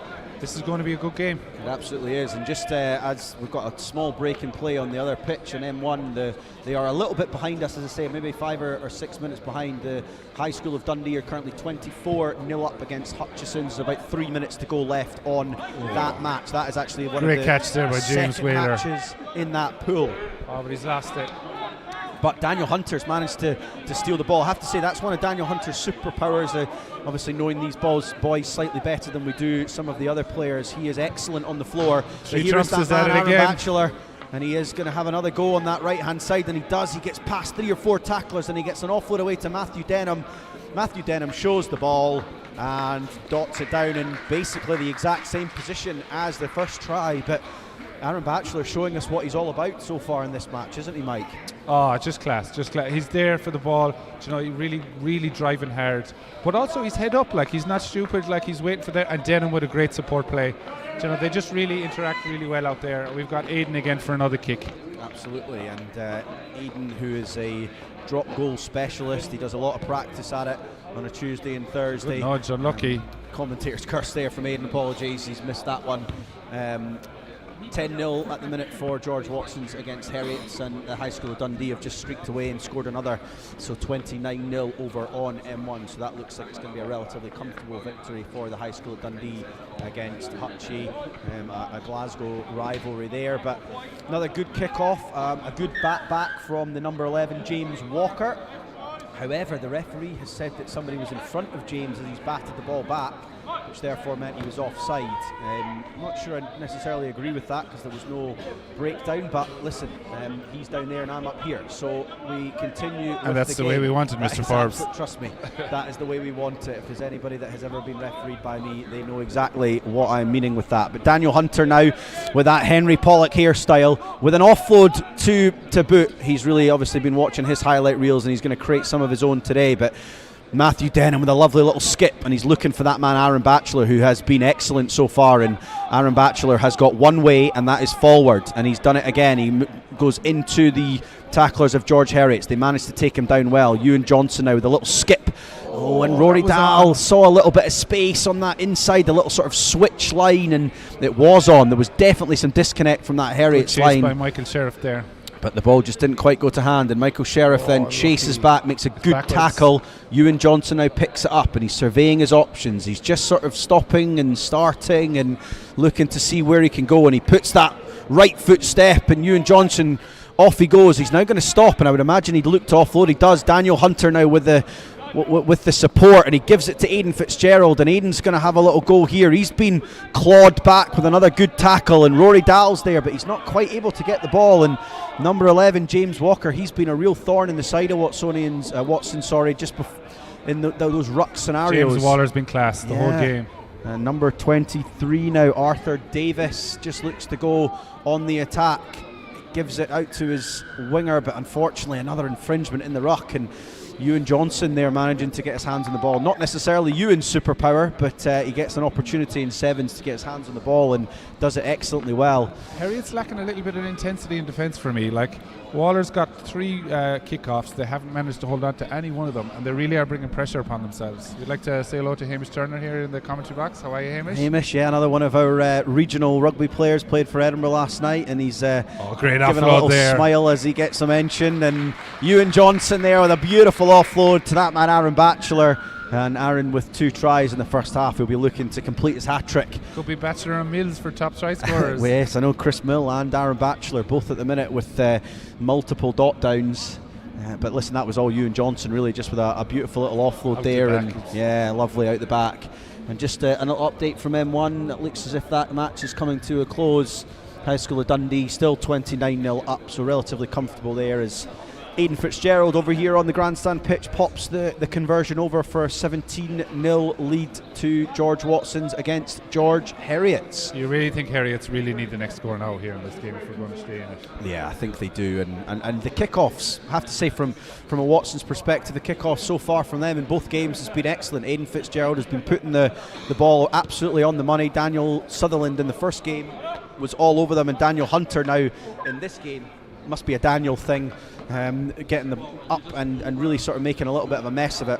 How good is it to have a kicker that can put it down on the 10 every single time? Yeah. Like, it must give your players such confidence. Yeah, absolutely. And it also just means as well that from an intensity and sort of conserving your energy, Daniel Hunter knows that all he has to run is 10 metres, get himself on a spot and then jump up to try and get that ball back. Whereas obviously if you're a little bit kind of wary about whether the ball will go 10 or 15 or 20, you sort of end up sprinting a little bit too much, and the conservation of energy in sevens is, well, it really is one of the biggest parts of the game. And a little bit of a mess there from the George Heriot's team. Thomas Edgar could have done a bit better there, I think. Yeah, they just sort of knocked that ball on, but then Watson's also knocked the ball on, so that brings to an end the first half, and George Watson's with a 17-0 lead against George Heriot's. And listen, this is a do or die match for both teams.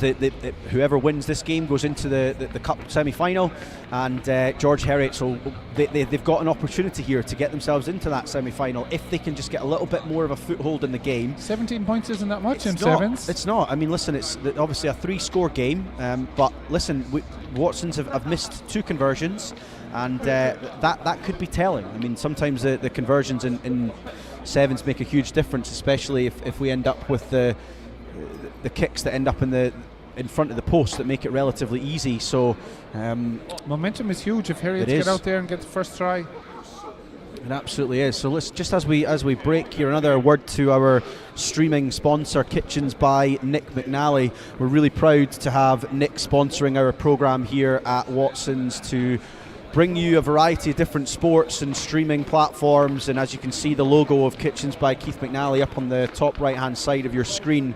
My missus was down there recently. She's thinking of doing the kitchen, and seemingly they're unbelievable. Well, I have to say, I'm getting my kitchen done up at the moment. I'm living in a building site, and unfortunately Nick had not sponsored the rugby programme at the point where I was getting all my quotes. So yeah, listen, if you see me around with not a bean to my name, it's probably because I've been overcharged. Well, not with Kitchens by Nick McNally.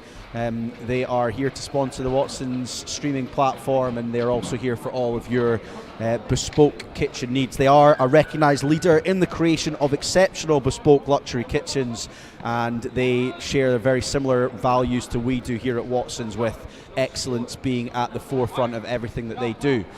So thank you again to Kitchens by Nick McNally, but we go back to the action on the field, and George Heriot's here with a Daniel probing Reid going run. hard. Yeah, doing really well, and again it was off the kickoff. Heriot's managing to get the ball back, and Watson's Danny Sutherland there just with a little bit of a rush of blood in the ruck there. He just sort of didn't quite listen to the referee, ended up going off his feet, and Heriot's now with an opportunity to attack. They tried to take a quick tap, but it was in front of the mark, so the referee just marched in the back a couple of metres, and here they go. So they're spreading the ball out here with Michael Sheriff, who was excellent in that first game, but Aaron Batchelor showing that he's got both attack and defensive qualities, making a really good spot tackle on the winger. But Michael Sheriff getting his hands on the ball again, and James Waller, who we've seen has got pace and he's got ability, and Ewan Johnson has managed to take him down, but Waller's managed to get the ball away, and have they managed to keep the ball? Daniel Hunter outstanding, and then Rory Dahl picks the ball up. He's looking to go quickly again. A bit of cheek to the ref, march back 10. Maybe just don't like to see that. No, it's obviously just not quite happy with the fact that Daniel Hunter was over the ball, but I have to say, from our vantage point, he was the first man there. He's very difficult to move once he gets on it, and Matthew Denham now looking to set Aaron Batchelor free. Aaron almost looked at the run that he was potentially going to have to make there and thought, actually, I'm just going to offload the ball, give it to Rory Dahl, and Ewan Johnson now on that left-hand side could get an opportunity. There by the Heriot's man. It was. I think it was James Waller, who has been a thorn in the side of the Watsons team so far, showing that he does have also the defensive qualities. But a couple of substitutions coming on here for Watsons. They're obviously just seeing a little bit of loss in pace and momentum. So Aidan Fitzgerald coming off, so is Rory Dahl, Max Finlay and Ian Nimmo coming on for the home side. But listen, this game is still in the balance, 17-0.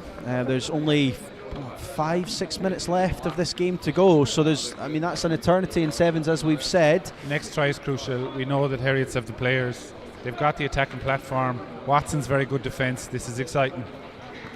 And here go Heriots. I'm not sure that was the right idea by Michael Sheriff. Sheriff. There wasn't anybody in the backfield, but just didn't quite have the necessary sort of direction or hand off there by Batchelor, and he's seen Matthew Denham on that inside, and he gives it to him, and Matthew Denham now looking to probe, but he's tried to give an offload to Daniel Hunter. There is options, and Max Finlay always very secure with his hand catch and pass, and giving the ball to Ian Nimmo. Ian Nimmo with a stop start, then round the corner he's tried to give it to Danny Sutherland, but not quite managing to keep the simpler ball would have worked there. I believe it's not quite managing to keep the momentum in the game. And just as we've got a break in play, and as I'm looking at the stream over on M1 over the road, it looks as if we've got Merchiston against the High School of Glasgow, and this is another sort of shootout match.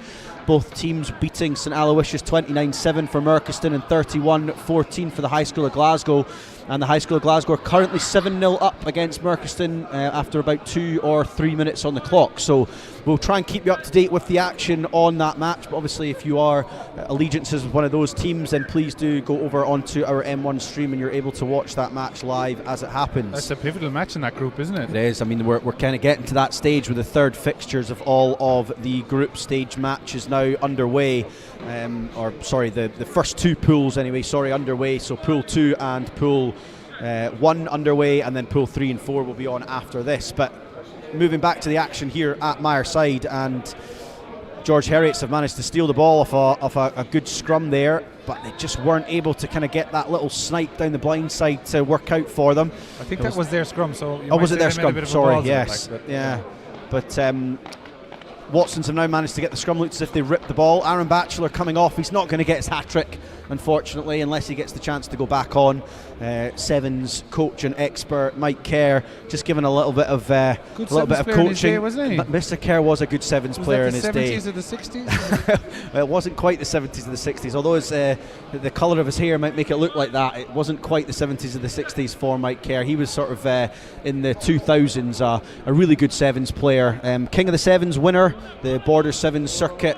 Very good. He also was a Melrose Sevens winner as a coach in 2018. So along with Andrew Turnbull, Bob McKillop and the likes, we've got some excellent pedigree here for Watsons. And Ewan Johnson showing that the team has been well coached with a beautiful little offload and give and go there. And he's managed to go over in the corner. Ewan's been a linchpin in this side so far, just sort of connecting play and making sure that everybody else gets their hands on the ball. But he's managing to go over in the corner there and scoring a couple of good tries himself. So 22-0, the scoreline sort of stretching out a little bit here, Mike, isn't it? Yeah, and you see Mike here, like I was down in Roslyn with him once. He knows how to play the long game. Like you need to use all your squad, all your players. You know, unlike the 15s game, it really is a full squad rotation day to make the most of it. And you can see that Watsons have the strength and depth. Yeah, absolutely, and you know what, as you say, that squad sort of strength and depth is really important for all the teams. There's 10 players in each squad, just if you hadn't sort of put that 2 and 2 together with the squad lists that we were going through, but 10 players in each squad, so 3 players on the touchline that will kind of come on and off, and the rolling subs today, so there's no Danny's there combining very well. Yeah, the Daniel squared, is that right? 2 Daniels, so we get you the mathematician there. Daniel Square, I'm going with it, I'm rolling with it. Yeah. So Daniel Square just getting the ball back, and Ewan Johnson again, that man who's just sort of surveying his options, giving it to Daniel 1, that's Mr. Sutherland, and then Rory Dahl now looking to give it to other Rory. We've got Rory squared in the midfield now too, the 2 Rorys, Rory squared and Daniel squared, and the first Rory, Dahl, giving it to the second Rory, Tate, now out to Max Finlay. Max Finlay's just going to stop on a dime and give it back to Rory Tate. He now has a look in that midfield, but the Heriot's defence are sort of dog-legging to try and get themselves a bit of a foothold in this phase of play, but Rory Tate takes it in. Rory Dahl now spreads it to Ewan Johnson. The 2 Daniels are holding their width here. Ewan Johnson just points where he wants Daniel Sutherland to go. Daniel Sutherland listens, but then looks to try and give that little Sonny Bill Williams out the back pass to Daniel Hunter. It doesn't quite go to plan, but it is a relatively convincing win for George Watsons with a 22-0 scoreline, and that will mean that George Watsons will end up going into the semi-final of the Cup competition, and that will be here on the Grandstand pitch after the other round of matches have ended up finishing off there. But an excellent win there for Mike Kerr and his team and the George Watsons group. And just looking at the game over on M1, a really, really exciting game over on M1 we've got at the minute. High School of Glasgow have just gone over onto the score a third try, I believe, and it's currently 19-7 on that pitch over on M1, and the second half is just about to commence. I think the first half's about to finish. But we've got a little bit of sideline action down here. It looks as if Luca Anderson has managed to grab our Henry Pollock lookalike, Daniel Hunter. So over to you, Luca. Hello, Henry Pollock. How was the game? Yeah, really good game. Like really high intensity. The boys working really hard. So yeah, just good to get us into the cup round out of the group. What was the thoughts behind that haircut? No thought behind it, I'm not gonna lie. Were you thinking you wanted to be like Henry Pollock? Nah, I just like decided to go a bit blonde for a while, so yeah. Okay, I rate it. Thank you, Dunter. Cheers.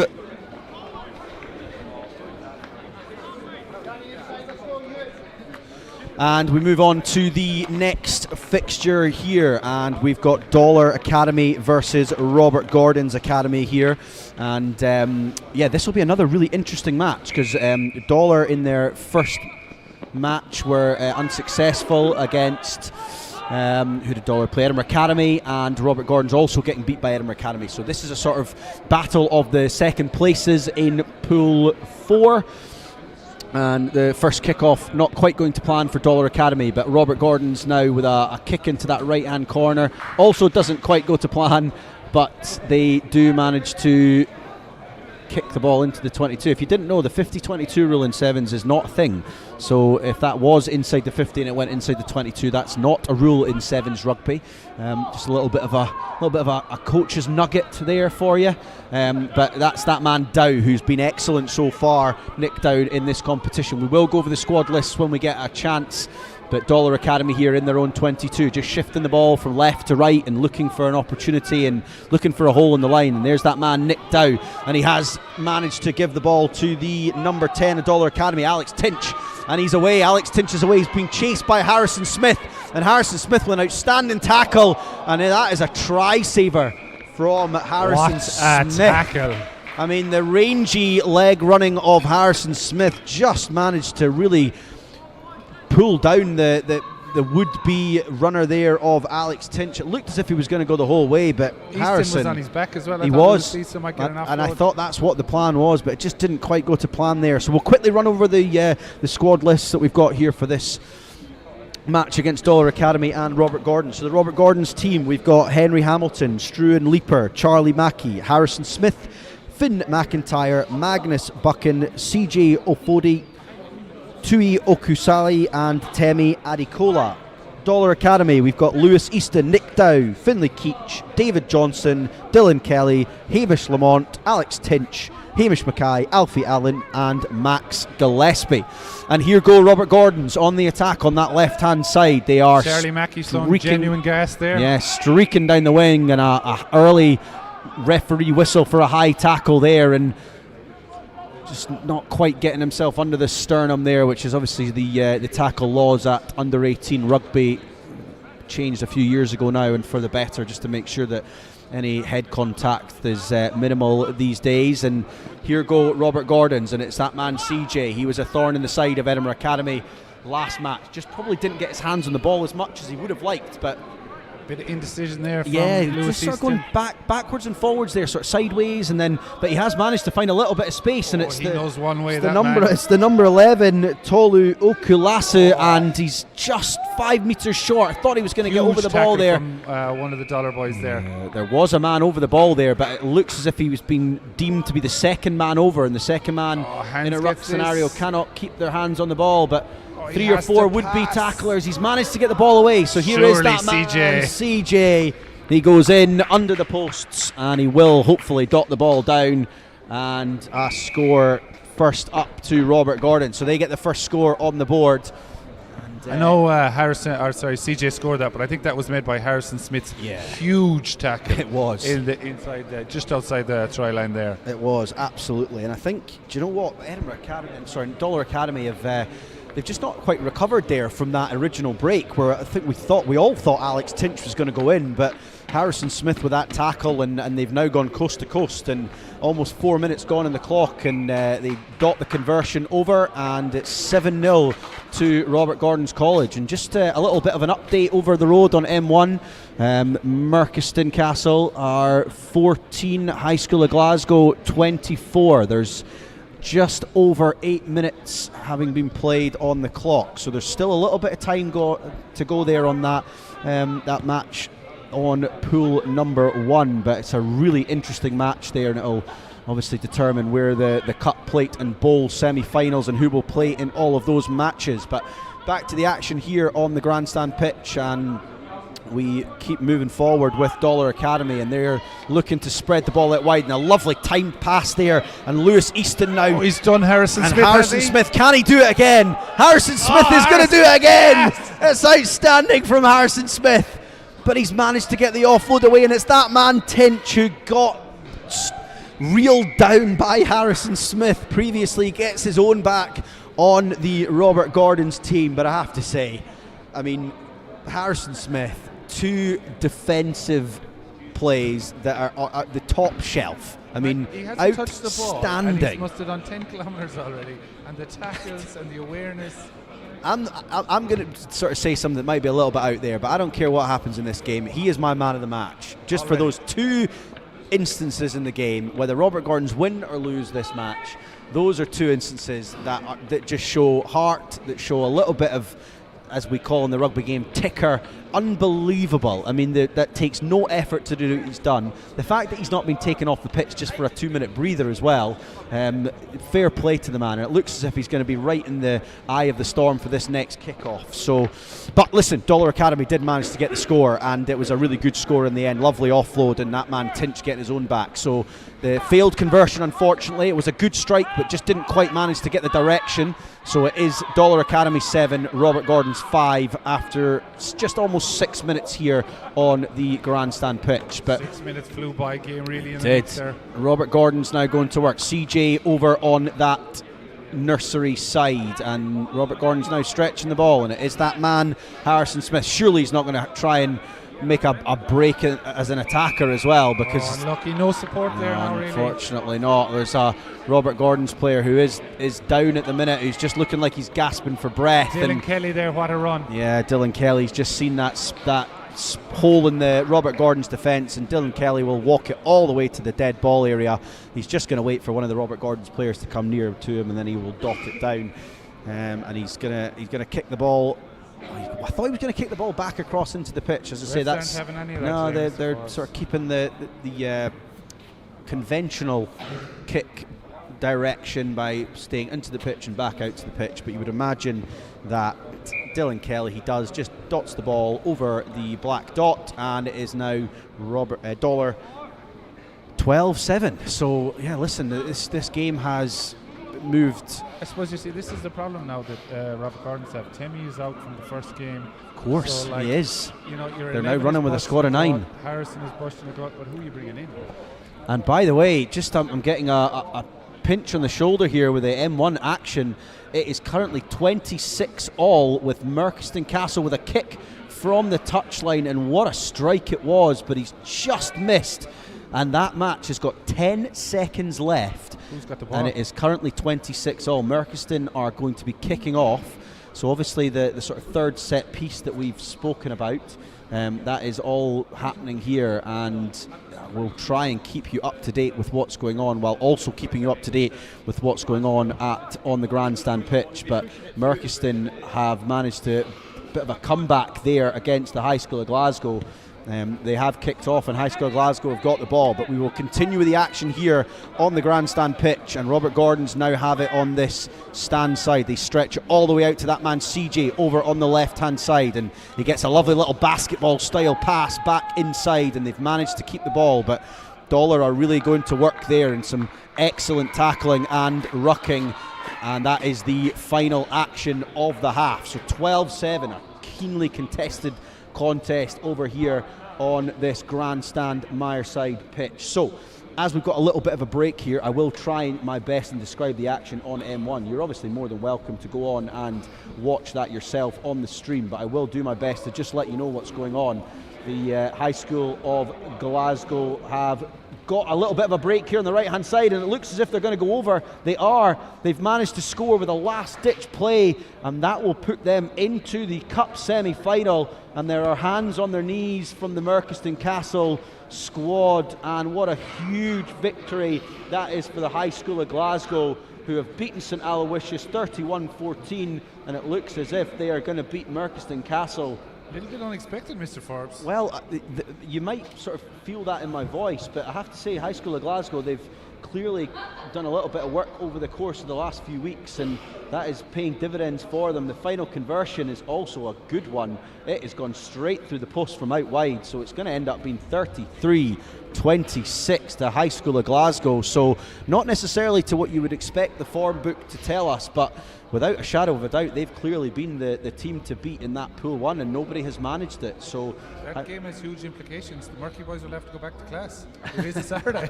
It is a Saturday morning, but luckily for the Merchiston Castle boys, there is 3 competitions here, so they will move into that sort of secondary bowl competition or shield competition. The likes of EA and George Watson's won't be, they will be very happy with that result. That's a very strong team. I think they will be happy with that result. But having said that, I mean, if the High School of Glasgow are getting two really good results against St Aloysius and Merchiston Castle, they could be the surprise package of this we morning. want a bit of 1872 Cup action, We'd don't love we? a wee Edinburgh Glasgow final. Yeah, because I think wouldn't we?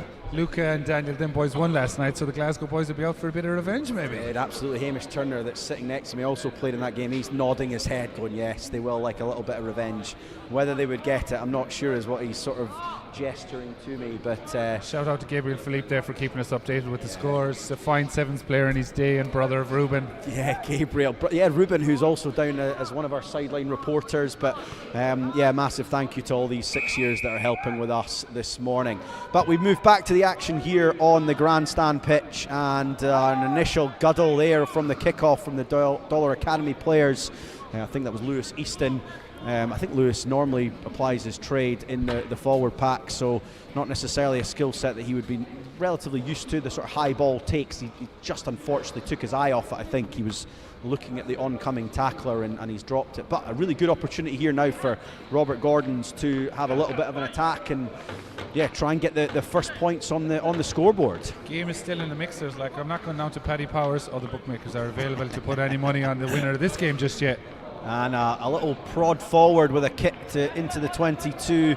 Was just looking to see if number 6 Magnus Buchan could get on the end of that, but just had a little bit too much juice on the grubber kick there. And Dollar Academy will now have a line out. We're going to see anybody jumping. Well, we might. This is only is it the third line out we've seen? Fourth maybe?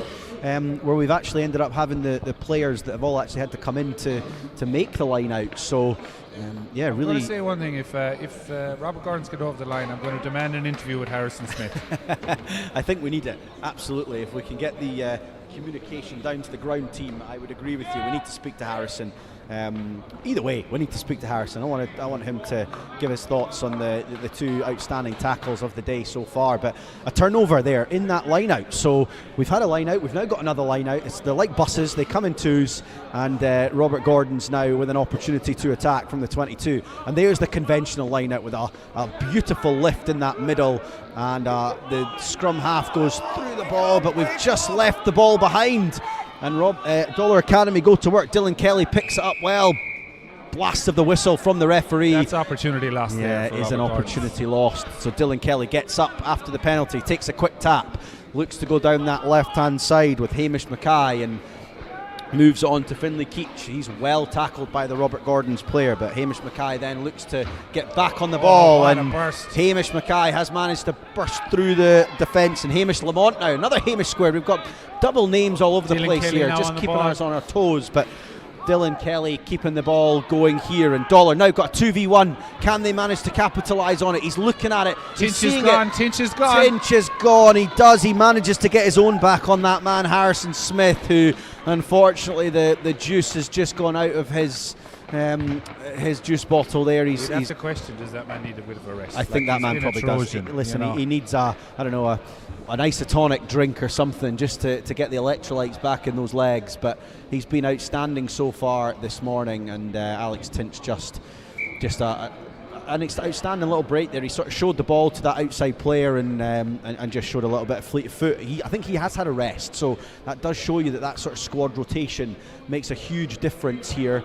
And as you said, you have mentioned it, and it's pertinent to mention it again, that Robert Gordons are running with only 9 players at the minute because they did get an injury in that first game. So Jimmy's a big out for him too. He was a good player, good skills. He was. Got the gas, got the strength.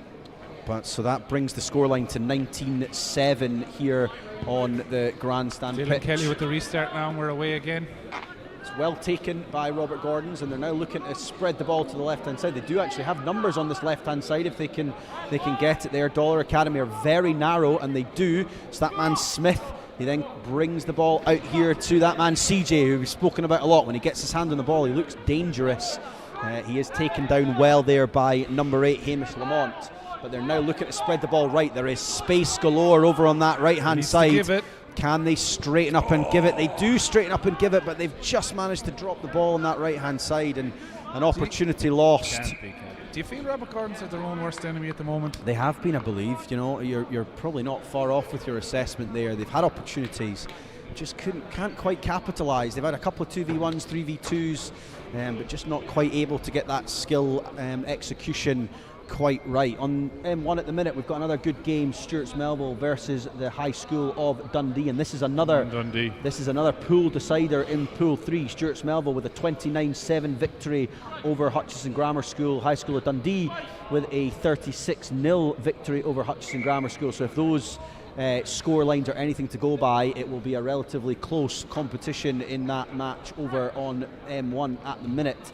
Stuarts Melville have just gone over for a score, so it's currently 12-0 to them after 3 minutes. So another cup semi-final decider on M1 that we are seeing. But back over to the action here at Myreside, and the Dollar Academy players are going. He's looking at that little inside ball. It's the number 7, Dylan Kelly, and Dylan Kelly's going to end up from one side of the pitch over to the other. He just showed that little sort of switch ball back inside, and it was a lovely little show of the ball. He sort of put it on his hip so the Robert Gordon's player couldn't see it, but he was able to manage to just sort of dummy that ball and run round the Robert Gordon's would-be defender, and he goes over in the corner. He's making his way relatively slowly back to make this kick, which is relatively understandable after the morning that these boys have had, but it's been outstanding so far. And Mike, that's probably Robert Gordon's race run, isn't it, I believe? Yeah, I think so. Like, you feel for them. Like, momentum is huge in both forms of rugby, and they're just the little knock-ons. Like, they had the line out in the 22, just not being able to capitalise. Then you feel it more. You feel the, you feel the legs, and it's just they just didn't get the rub of the green. And like Dollar Academy have been an excellent team. They have. They've really done well so far. And this match in this pool is going to be one that obviously Dollar Academy will have looked to sort of earmark after their initial disappointment in their first game against Edinburgh Academy, but they've kicked the ball off and they're doing well with a 24. Guess who caught it? I know, that man Harrison Smith. Oh, Harrison, he's played so well so far, but a counter ruck there from Give me 7 Alex Tinch, and Dollar Academy are going to work there, and it is that man Dylan Kelly who's got a new lease of life in the last few minutes of the game, but an excellent tackle, a real hallmark. Alfie Allen finishes it off though. Hallmark nicely. of the Robert Gordon's team is these last-ditch tackles. They absolutely have not given an inch when it comes to when Dollar Academy have made breaks, but to Dollar Academy's credit, they have absolutely capitalised when they have had opportunities, and they managed to score under the post there with a 31-7 victory in the end. And it wasn't really a 31-7 game though. It didn't feel like it, no. But listen, we'll go down to one of our sideline reporters. We've got Luca Anderson down there with one of the Merchiston Castle players. Sam, how have Merky done this morning? I'd say we've done quite well.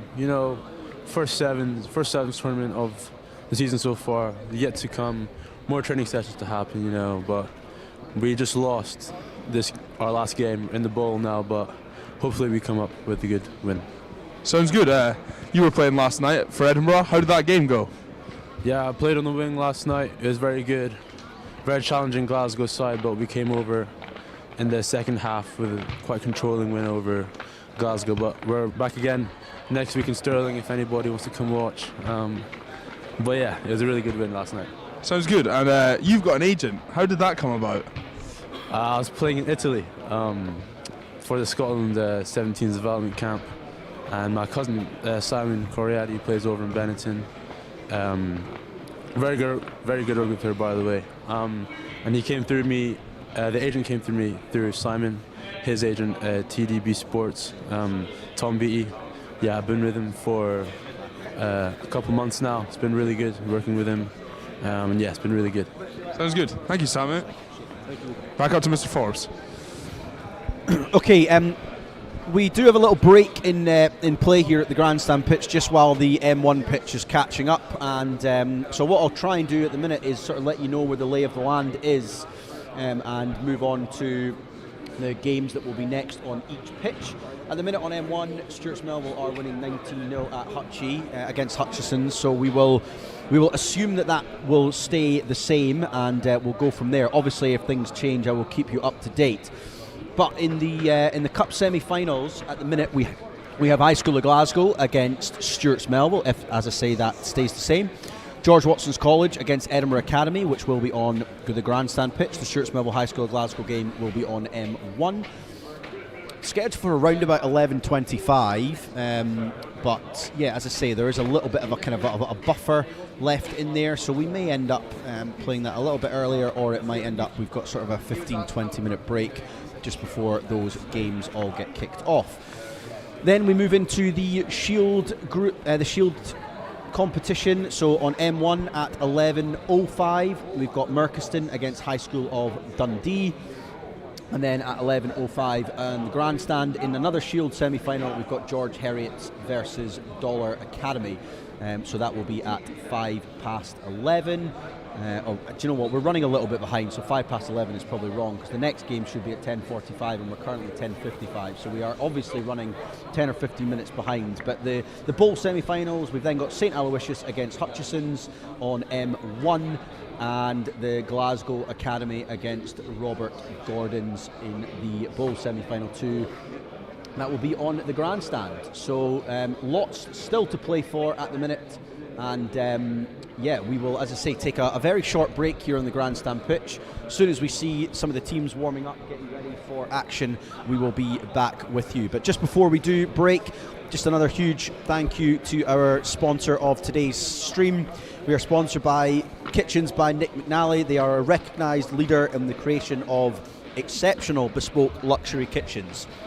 They have decided to sponsor our streaming platform here at George Watson's College because their values represent very similar values to us. They have a commitment to excellence, and we are obviously aiming to demonstrate that here on the pitch, on the field, but they obviously off the field also are aiming to demonstrate that with a variety of different kitchen options. So most important room in the house, isn't it? It is the most important room in the house. And yeah, so thank you so much for watching so far and listening to us. And yeah, Mike, if you've got anything to say, we'll take a wee 10-minute break after that.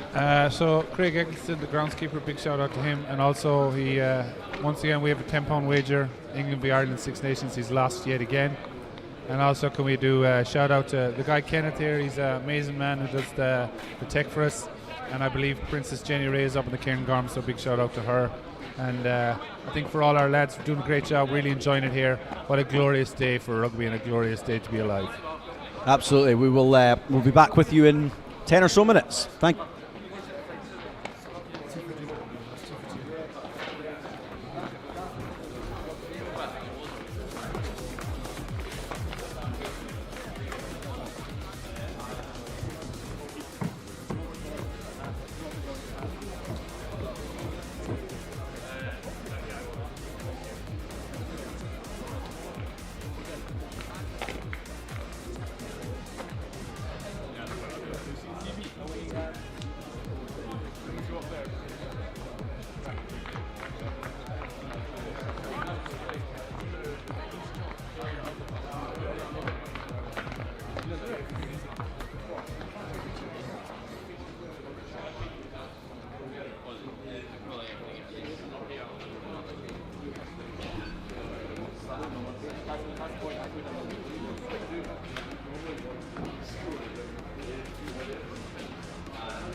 On the Grandstand pitch, we move into the first of the semi-finals here, and we've got the Glasgow Academy against Robert Gordon's College. And Robert Gordon's obviously a relatively well-known team for us here on the Grandstand pitch. So this is the third game I think we've seen of the Robert Gordon's players. We will do our best here to get you team sheets of both teams. So the Robert Gordon's team, we've got Henry Hamilton, Struan Leaper, Charlie Mackey, Harrison Smith. Hopefully we'll see another streaking tackle from Harrison Smith. Finn McIntyre, Magnus Buchan, CJ Ofori, Tolu Okulasa and Temi Adikola. And then the Glasgow Academy, we've also seen them a couple of times this morning. Feels like it's been a little bit of time since we've seen them. They obviously had some of the earlier fixtures, but we've got Robert Peach, another opportunity for us to potentially get a pun in there if he gets himself over the line. Cameron Caskey, Ewan Morgan, Murray Thompson, Alex Lockhart, Hugh Fulton, Logie Spencer, Nathan Brown, Archie Malabom and Ramsey Brown. But we start here after about a minute or so. Robert Gordon's had the ball, and now the Glasgow Academy are streaking through the middle here with their number 1, Robert Peach, that man linking up really well with the number 10, Ramsey Brown, and there's an opportunity on this left-hand side, and it is. Listen, that is a peach of a try. It is. How many times can we use that during this game? But it is Archie Malabom who goes in under the sticks for a really good start for the Glasgow Academy to this Shield semi-final. And it looks as if on the bowl semi-final. I keep getting the bowl and the Shield mixed up. Did he miss that kick? I think he did miss the kick. Yes, he not did. A great kick, is it? No, he's unfortunate. Turner would have got that kick. Listen, at this stage, the fatigue in these boys is, it's real. So I feel for Robert Gordon. How much of a break did they get? Well, I don't think they did. I think were they not the? They were the pre. Oh yeah, Dollar and Robert Gordon. So they're straight back on. So obviously something that from a fatigue perspective is definitely going to play into the hands of the Robert Gordon's team here. On the other pitch on M1, I may have made an early call during my sort of broadcast earlier. The High School of Dundee are now currently 19-12 up against Stuart Melville. So it's what a turnaround of affairs all there, Mr. change Forbes. in the semi-final the semi-final draws at the minute for the Cup, Shield and Bowl competition. So in that instance, I would imagine the High School of Dundee would then go into the Cup semi against the High School of Glasgow.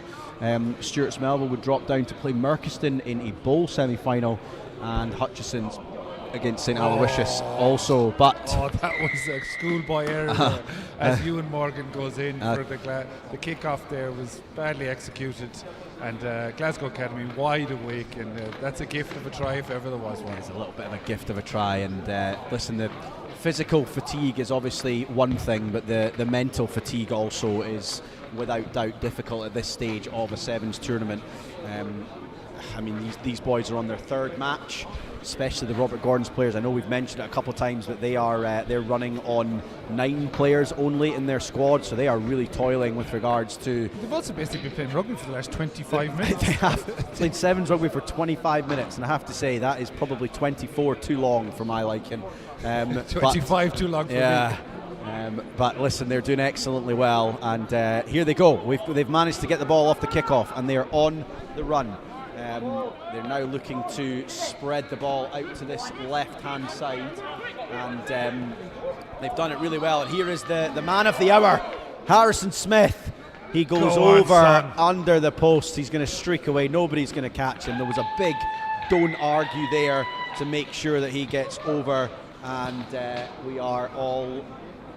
We're in a game. We're in a game here. Game there. 10-5 with a kick to come under the post.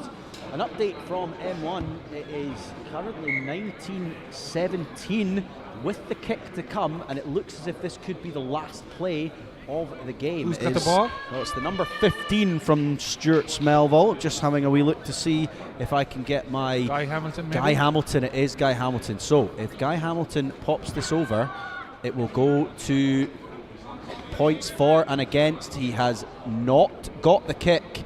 It ends up being 19-17 to High School of Dundee, and that will have a huge bearing on the rest of this competition. which should mean, as the scores are all getting inputted in, the High School of Dundee, I believe, would end up into the Cup semi-final against the High School of Glasgow, and a mouth-watering tie that will be. And that bowl, will, then, would that the be bowl Markey would and SMC? Another mouth-watering tie in the bowl with Merchiston Castle facing Stuart Smelville College. So this reminds me of the time we were down in Roslyn. We were there, Dollar were there, and we were looking for Stuart Melville everywhere, and we couldn't see them. Yeah, they didn't manage to make it, and unfortunately. it looks like in the cup again, poor guys. Yeah, but listen, got it for them. This is what Sevens is all about. Anybody can beat anybody on their day, and we've seen that on a couple of occasions here today at Myreside. But back to the action that we've got in front of us, and a couple of big carries from the Glasgow Academy players. There's a wee 3v2 opportunity here, and he's dummied the number 7 for the Glasgow Academy, Logie Spencer, managing to hold on to the ball and recycle it well, and they're now moving the ball out to this left-hand side. Another 2v1 opportunity here. He's managed to keep hold of it. Some really good defence from this fatiguing Robert Gordon's team, but here they go. This is knockout rugby. Like it is. This is it. This is, you're going up the road, like you're only 3 points in it, you're still in the game. Try here, huge. Absolutely, and counter ruck from the Robert Gordon's team there. It's deemed to have been in the side by the referee. Yeah, I think that was a bit questionable now. Yeah, and if they go quickly, there is an opportunity through the middle here, and will Logie Spencer look for that? He does. He straightens up. He then gives the ball to the number 10, Ramsey Brown. We're at sort of walking pace now, and the fatigue is really setting in for both players, and it is going to be a little bit of an attrition of wills here, I think, in this game. But we've Harrison got again with a great tackle. Yeah, Archie Malabom just added a little bit of impetus there, and he's offloaded to Ewan Morgan, and Ewan Morgan with some outstanding strength and power. A couple of excellent fends. Henry Hamilton couldn't do much there. No, it was a really tough tackle to get, and Ewan Morgan with a great try underneath the posts, and that just sort of stretches that lead out to just over 2 scores now. So 3 scores needed for Robert Gordons to get back into this game, and pops the conversion over, and that is the half-time whistle over here at Myreside. And again, just trying to keep you up to date as much as we possibly can with things happening over on M1. We look like we've got the bowl semi-final that has just kicked off over there, so that's St Aloysius versus Hutchison's Grammar School, and Hutchie look as if they have just scored a really early try, so it's currently 5-0 over there with a kick to come. So we're obviously into the business end here of the Caritas Sevens competition, and what a morning it's been. We've been blessed with some dry but cold weather, but listen, we'd absolutely take that over anything that has got any form of precipitation. So we're lucky to be here, we're lucky to be dry, and we've been really I don't know about you, I'm as warm as if I'm in the kitchen by McNally, man. Well, would you believe it? What a drop into our streaming partner for Kitchens by Keith McNally for all of your kitchen needs. We're really proud that he has sponsored us here at Watson's to be able to bring you the Caritas Sevens this morning, but also a variety of different events over the course of the next few months. The GWC Senior School Sports Day being one that we will be doing over the course of the next few weeks. Any chance of a job, Mr. Fobo? Well, yeah, we'll see. If you're around, Mr. O'Regan, we would absolutely have you back. That's for sure. We thank you for everything, the insight that you've given us today, and we're absolutely getting into the business end of this competition. So Robert Gordon, 6 minutes of rugby, Glasgow Academy. Is it too much of an ask? Not in Sevens. Absolutely not. I mean, listen, they're obviously 3 scores away, 3 scores down, but that can change with a couple of quick scores, a couple of sort of breakaway tries if they can manage to get the cliche, but they got to score first. They do have to score first. I mean, there's always good times to score in rugby, and this is probably going to be one of them from a Robert Gordon's perspective. If they can score early, they will. That will really pay dividends to them, making a little bit of impetus in this game. But the Glasgow Academy will obviously be doing everything in their power to not let that happen. But the Robert Gordon's College do have an opportunity here. They've got a scrum in the middle of the park, and there's going to be an opportunity to go either left or right. Do you think scrums play a big role, like more than a restart in Sevens? Like, you never really see a turnover in a scrum. No, you don't. If I'm honest, I always used to love a scrum. I used to play scrum half and sevens the majority of the time until I lost all of my pace and ended up a little bit further back at 10 and just sort of marshalled people around. But I used to love that because this used to happen. You used to go one way, there used to be so much space on the other side, and you could just sort of manipulate a defence the way that you wanted them to. And I have to say that the number 2 he's there again, Harrison Smith. Yeah. Wow. Number 2, Struan Leaper. Struan Leaper just sort of manipulated everything he wanted there, and the man of the hour, Harrison Smith. No messing around with the conversion either. We're game on. They obviously know that time is of the essence here, and one-score game. Isn't it is. It's a one-score game all of a sudden, and the complexion of this game has changed. If the Robert Gordon's College can get the kick-off here and score again relatively quickly, then Glasgow Academy will be toiling a little bit. But momentum is huge. We've said it before. Yeah. Do you know? Can Glasgow Academy now? Also, the kick-off, crucial as always. Kick-off is crucial. And who are you going for? Well, Robert Gordon's have done something strange here. They've split their kick-off. Normally you see one side stack the other. Unfortunately, he's just kicked it a little bit too long, so it's well taken. Too long, yeah. Yeah, well taken by the Glasgow Academy, and they now go to work. And a beautiful left-handed pass from number 4, Murray Thompson, and number 3, Ewan Morgan, I think it is on the charge here, and it's a rangy runner, but he's doing excellently well. He's still going. Can he get his hands free? He does. He's sort of spun around like a carousel, but he keeps going, and he's 5 metres out with an excellent offload to that man, Murray Thompson. Did he get there? He didn't. He's managed to recycle the ball. A pick and go in sevens, would you believe it? And it's still not managed to score. But the Glasgow Academy here have got an opportunity on this right-hand side. It's number 5. What a tackle. Oh, finally. But it is Murray Thompson who goes over with a couple of little beautiful offloads, and they've kept the ball alive, which is so important in this game of sevens. And this to and fro match, it's going one way, it's going the other. It's a little bit sort of seesaw-like, isn't it, Glasgow Academy? He gets this in conversion, though. And he has not managed to make the conversion, so it is still game on. It is 22-14, and looking very good here for the Glasgow Academy. But there's a real game on here, and outstanding play there from Glasgow Academy. Just say a quick hello to Zach. He's here with Tech Charter's sports streaming. How are you doing, Zach? I'm alright. How are you, Mr. Regan? I'm good, mate. What time did you get here this morning? 6:45. Is Kenneth Ray a good guy to work for? He's a brilliant guy. He seems to be doing a huge job. It's magic to make all this happen. I'm surrounded by about 200 miles of cables. Fair play to you all. And now we're back to the rugby. Back to the action, and we've got the Glasgow Academy here looking to go on the charge. They are managed to streak the ball out here to their right-hand side, and they are just looking again just to sort of stick to that right-hand side, and they've done it, and it is that number 3 again. He was really on the ball with his initial... I think he stretched out and scored. He has. The number 3 from the Glasgow Academy. That is Ewan Morgan. Fair play, Ewan. Yeah, Ewan has done excellently well. That sort of go-go gadget arm to get the ball on the line. He's stretched out in a...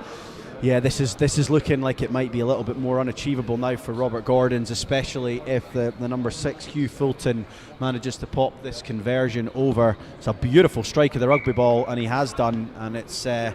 Glasgow Academy really regrouped there, didn't they? They have regrouped. Any really excitement well. on M1, Mr. Forbes? Yeah, I'm just having a wee look at the stream at the moment, and a really tightly contested match at the minute. Again, running slightly behind, but we're sort of now relatively on par with each pitch at the moment. The 6 minutes is up in the first half of that match. Hutchinson's are currently 7 against St Aloysius' 5, so a really keenly contested match over the road there, and we'll keep you up to date with that as we go here at Myreside. A lovely little cross kick. I have to say, Robert Gordon's, we've watched them a fair bit so far, and they've done that 3 or 4 times, and it has worked on this occasion. Called for it. 10 seen it. He has, and why does he slow it down? He streaked away from the original would-be tackler, and I think it's CJ, who again we would love to have seen CJ get on the ball a little bit more. To be honest with you, he's they demanded the kick in front. Yeah, it is. I know, but a really good score. A lovely kick from the Robert Gordon's 10, I believe it was there. And CJ pops the conversion over.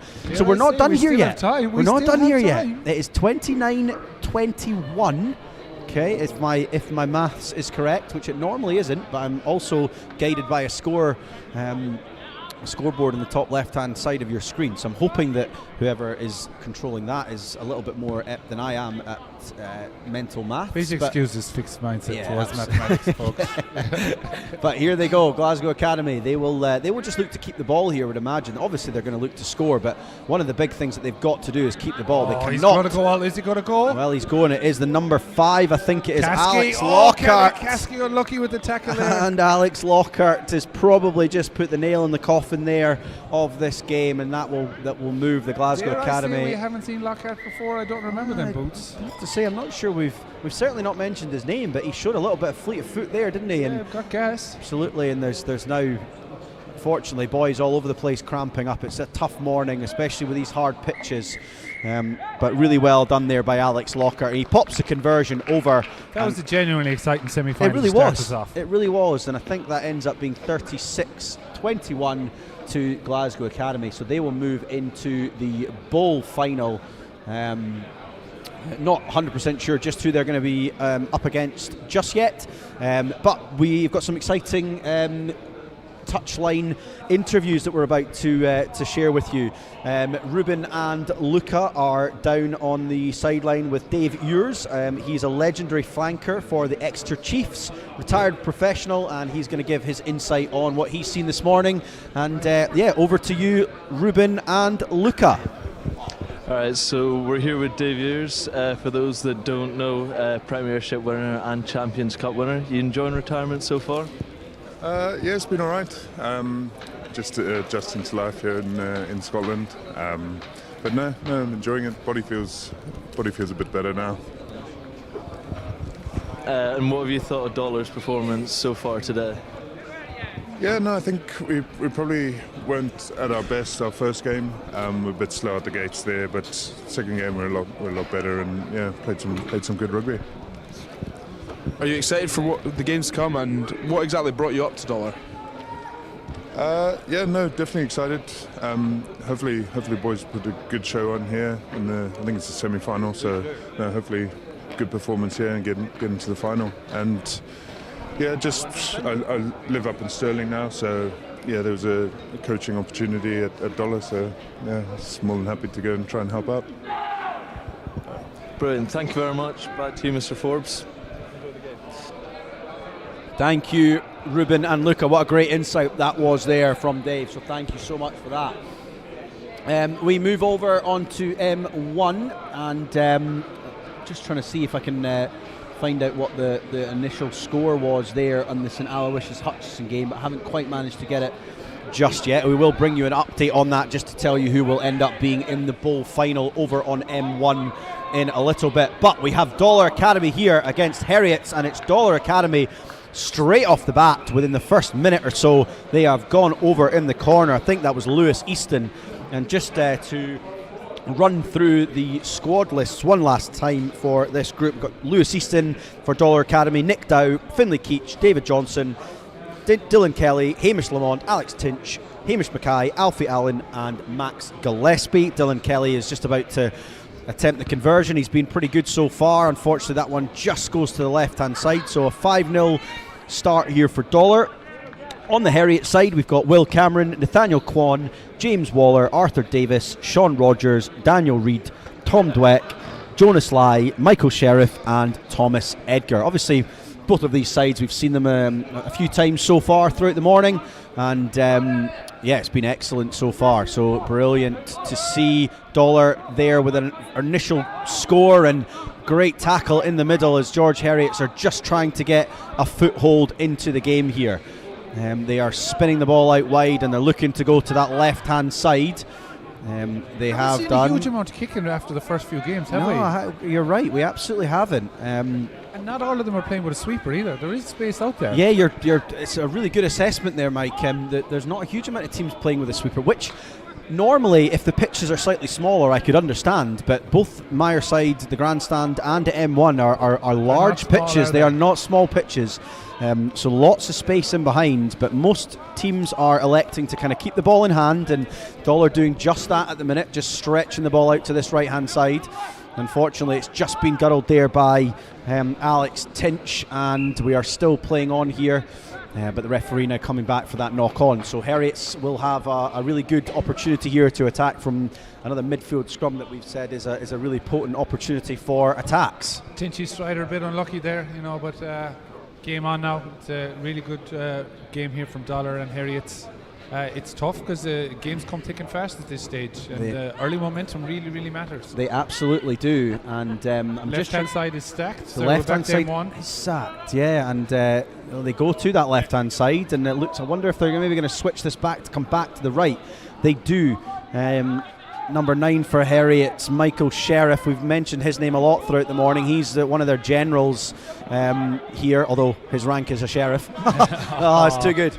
And we are going to continue on here with Heriots moving the ball all the way left. There is a little bit of an opportunity. It looks as if it's a wee 2v1 if we can just straighten up here. The number 10, Thomas Edgar, he has had a wee go, and he does, and he gets a really good fend and a Sheriff on the ball. Yeah, excellent little offload. It's been stripped good defence there. Just as it looked as if they were going to streak away, but they don't. And now Dollar have got the ball, and again, very similar in all the games we've seen. Dollar from their own try line looking to have a go. What an outstanding tackle that was from the number 11, James Waller.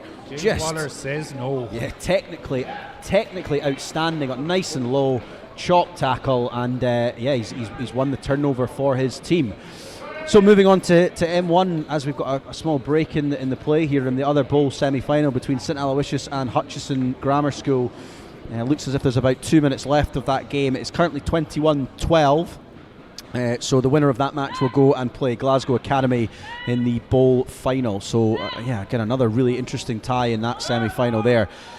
Move back to the action here on Myreside, and a huge scrum from Dollar Academy almost got them a little bit of a scrum against the head, which we've mentioned already. You rarely see in the game of sevens, but they did manage to get the ball back, and here go Heriots, but they've had a little sort of mess in the midfield, and Dollar have managed to get the ball, and it's that man Alex Tinch, who again a name we've said a few times this morning, and Dollar now recycling the ball and spreading it out to, again, another man we've said a lot, Dylan Kelly, and Dylan gives it to Hamish Lamont, and Lamont, not like a couple of Lamont brothers back in the day streaking down the wing, but there. Dylan Kelly gets the ball, he stepped back on the inside, and he does get a little bit of a chop at the end for his troubles, but fair play to the Heriots player who chased all the way back, and he hadn't quite put the ball down yet, so he was going to make his tackle. Yeah, absolutely, he wanted that statistic. Needed to make sure that all of his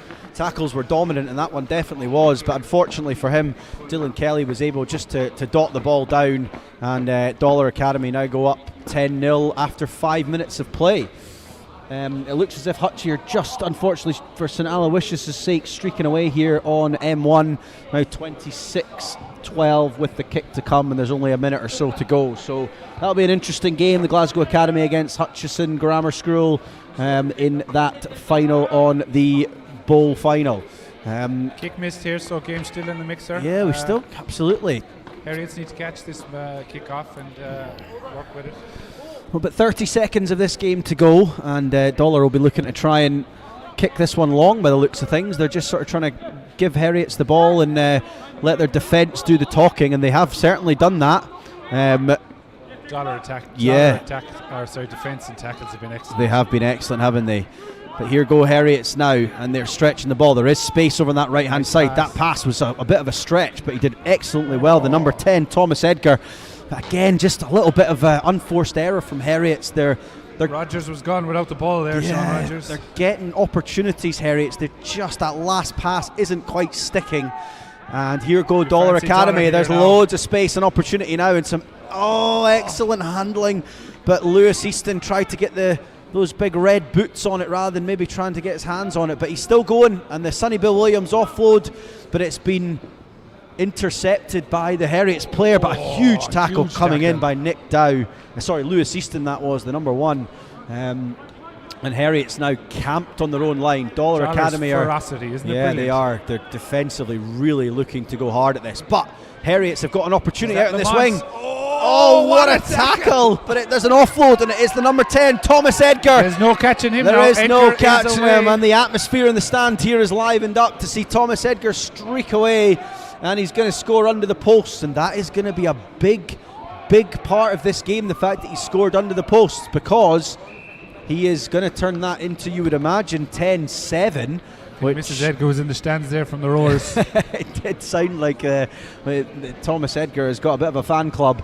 And a good nudge from himself. Very good nudge. 10-7, game 10-7. Heriots with a very vocal support here, and so they should, because this game is not over. 10-7 at the half. The It half is exciting. I love knockout whistle rugby. goes. And over on Myreside M1, it does look as if Hutchison Grammar School have ended up finishing that game 26-12 victors over St Aloysius. So the bowl final, which I think will be after the cup semi-final that is on M1. So round about 12 o'clock, I would say. That bowl final will be Hutchison Grammar School against the Glasgow Academy. But Mike, we've got an outstanding match here on at the Grandstand in this first Shield semi-final. What are we thinking? What have we got? We got Shield, Cups and Bowls. Yes, so we've got the top of every group goes into the cup. So 2 cup semi-finals and then obviously a final after that.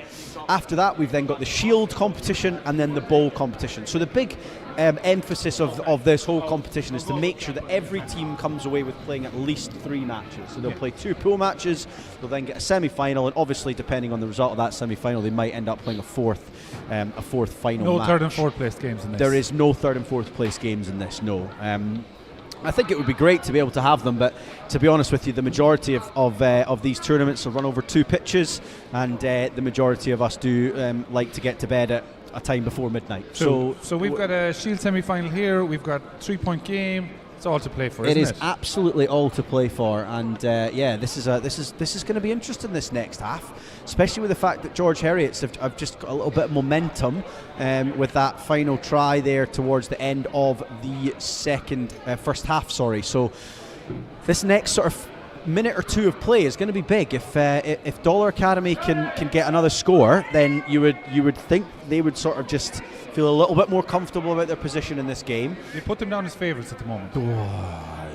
Yes, I do. Favourites. I put them down as favourites purely, I think, from their defensive stand. It's been class. It has been really good, and the try that Heriots have scored was a little bit of a sort of breakout score. Fortuitous, one might say. Yeah, it was a breakout score. I mean, a very good score. Thomas Edgar finished it off excellently well, but here we go. Long kick offside. Yeah, so potentially just looking to kind of keep Dollar in their own territory, but Dollar are having a little bit of a go here. They're going to have a little snipe on this right hand side, and a player we've not said a huge amount about, Alfie Allen, number 19.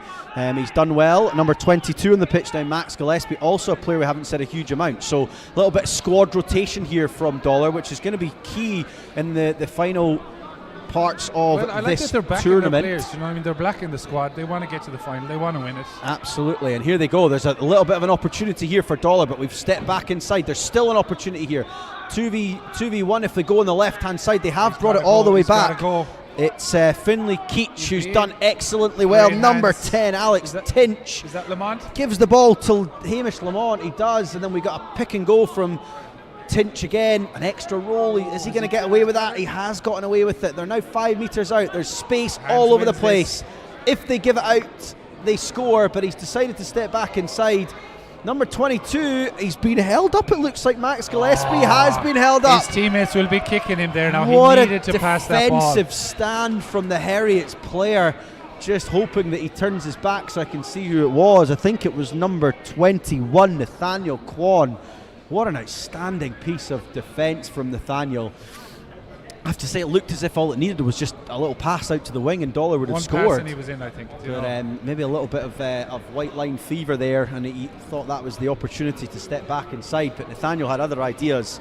And we obviously have been praising Dollar's defence, but we've got to give huge credit to Nathaniel and the Heriots' defence as well. So quite outstanding. Might have given up there, but he kept going. You know what I mean? 2 players needed to hold that ball up. The game is still on. It's been a real theme of this morning, hasn't it? The fact that the tries haven't been scored until the ball has been put down on the ground. And another opportunity here for Dollar. They're getting an opportunity here with a 5-metre scrum, which they've managed to recycle the ball after there being a little bit of a contest from Heriot's. Lamont is going to go himself, Lamont's is he? going to go, but he's also been held up. He's short now. And the Dollar Academy player he left the went ball without the behind. ball. He left the ball behind. There's still an opportunity out left. Max Gillespie wants the ball, but he's still not been given it. Number 15, Hamish Mackay now on the ball. Lamont is injured. Lamont is injured. He looks okay. I think he's maybe just got a little bit of cramp. He's sitting up, and Heriot's with a massive defensive stand from Heriot's, and their vocal support are very happy about it, and so they should be. And we've just got a wee break in play for that man Lamont, who is down. He's just getting a little bit of water and treatment. But as we move over to a little bit of an update on M1, the mouth-watering first Shield semi-final between Merchiston and Stewart's Melville. It is currently 7-0 to Merchiston after just over 2 minutes gone, I think it is. 12-0, sorry, to Merchiston after just over 2 minutes gone. And that's a really good fixture over there. I'm sure the two schools there will not want to be going out at semi-final stage, especially after potentially some disappointing results in their pool matches.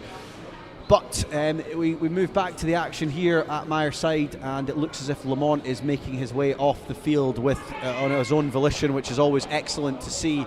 And the Heriot's players will look to take a quick dap and play. They're off. There's still water bottles on the pitch that they're giving to a variety of people on the pitch. They've all just launched them into the in-goal area after huge missed opportunity there for Dollar though. Like the 10 had the ball, he just left it behind him and dived. He did. I think he actually did dive over the try line, so he would have scored, but he just forgot to take one of the most important aspects of the game that we called rugby, that is the ball, with him.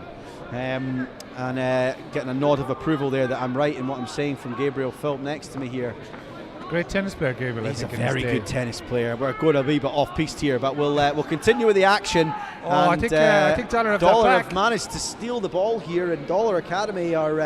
it is a gunfight out there now. I have got no idea what's happening over in the corner. There are players all over the place, but it looks as if the whistle has blown. The referee is explaining what her decision Dollar is. Scrum? It's going to be a Dollar scrum. If I was a betting man, which I absolutely am not, I would have said... You don't wear a beaver hat, no? Absolutely no, not. I would say that was probably just unplayable. There was players all over the place. The ball's not going to come out of there.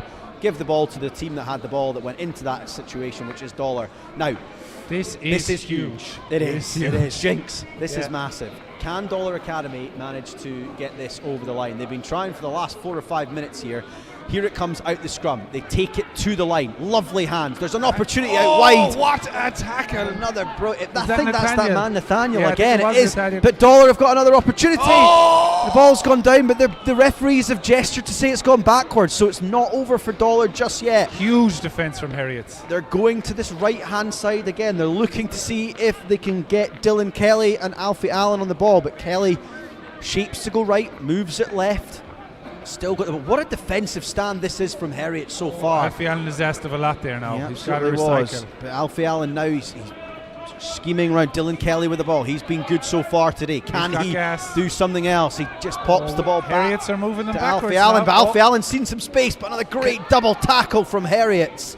And Dollar have now got another opportunity after recycling the ball well. Number 22, Max Gillespie, back on the pitch, and number 10, it's Alex Tinch. Tinchy Snyder's made up for Tinch with a huge He's dive. got the dive this time. Does he have the ball though? He did have the ball this time. A massive dive, depending on what year you were born. That was either Chris Ashton or the who's the new boy that does it? The young lad with the bleached hair. I've forgotten his name already. Henry Pollock. Daniel Hunter. Daniel Hunter. Henry Pollock or Chris Ashton, whichever way you look at it. But they have. I'm a big fan of Ashton doing that. I cannot lie. Yeah, the Ash Splash, wasn't it? It was called the Tinch Try. I'm trying to think of some form of alliteration there, but it didn't quite work. You're doing well. You're doing well. But listen, here we are, and that was a huge stand from Heriot's there. They're going to be really disappointed that they've lost that score, and Dollar now 17-7, so 2 tries ahead here. It might be a game of cards. Who are they going to play? What's it looking like in M1? Who's the opposition? That's an excellent question, Mr. O'Regan. We're just trying to find out the stream of M1 to see what Stuart Smelville and Okay, Murkiston Heriot's are have the doing. ball, so there's still a chance. And the half-time is almost up. It's 12-7 at the minute to Murkiston, so another tight match over there. Here goes Heriots again over on this pitch though, but well taken down. Oh, I think he was held there, but the referee has said no. But no, she has brought it back. He was held, got back up unfortunately. Number 24, that is nobody on our team sheet, unless it's number 34, Will Cameron. So I'm going to hope that maybe there's just a little bit of mud on his on part of the 3 there. But yeah, it did look like he was held. The gut feeling was he was, and just looking at the replay, it did look like he was held there. So we are moving forward with Dollar with the ball again. There's not long. Need this ball back, don't they? Yeah, not long to go here. There can't be long. This must be the last play, I would have thought. And a good defensive stand there from Heriots again, but the ball's been kicked out, and that should be the end of proceedings, and it is. And Dollar Academy with a very hard fought 17-7 victory, and that will put them into the Shield final that we will have here on the Grandstand pitch. So we will see them one more time. Right, we're heading over to our Luca and Ruben again, who've got Callum Hunter-Hill from Edinburgh. I think he's got a brother on the EA team. Off you go, boys. Sorry, Karen. We're here with Callum Hunter-Hill, current Edinburgh rugby player. Good result last night. How did you find it? Yeah, good result. We needed it, to be honest. We spoke about it during the week that, we need to start stringing positives together and start, stacking results and stacking many wins in games, which will hopefully then, lead us to the wins that we need. And, we're looking good. We've got Ulster in a couple of weeks, and then hopefully get a result in there, and then that will put us in good stead for the rest of the season. Sounds good, thank you. So for those that don't know, Callum is your brother. Yeah. So Callum's brother is playing for EA. What have you thought of his performance in the team so far today? Yeah, they're looking good. They're, I think they put both or most of their backs out in the game, to be honest, and I think Rory might be the only forward. But they've got Watsons now, which will be a big test. They're obviously a good school. I don't know, bit of conflict of interest here, but so we'll see semi-final and then. Hopefully go on and do well. But they've gone well this year. They've gone got some good results against Murky and whatnot. So yeah, we'll see how they go. That's brilliant. Thanks a lot. We'll go to the game now. Well, thank you there. What an insight from Callum Hunter-Hill, and strategically Ruben Phillips standing on a couple of steps above Callum there. So well done from Ruben there. That's certainly a tactic that I have employed in my life a few times.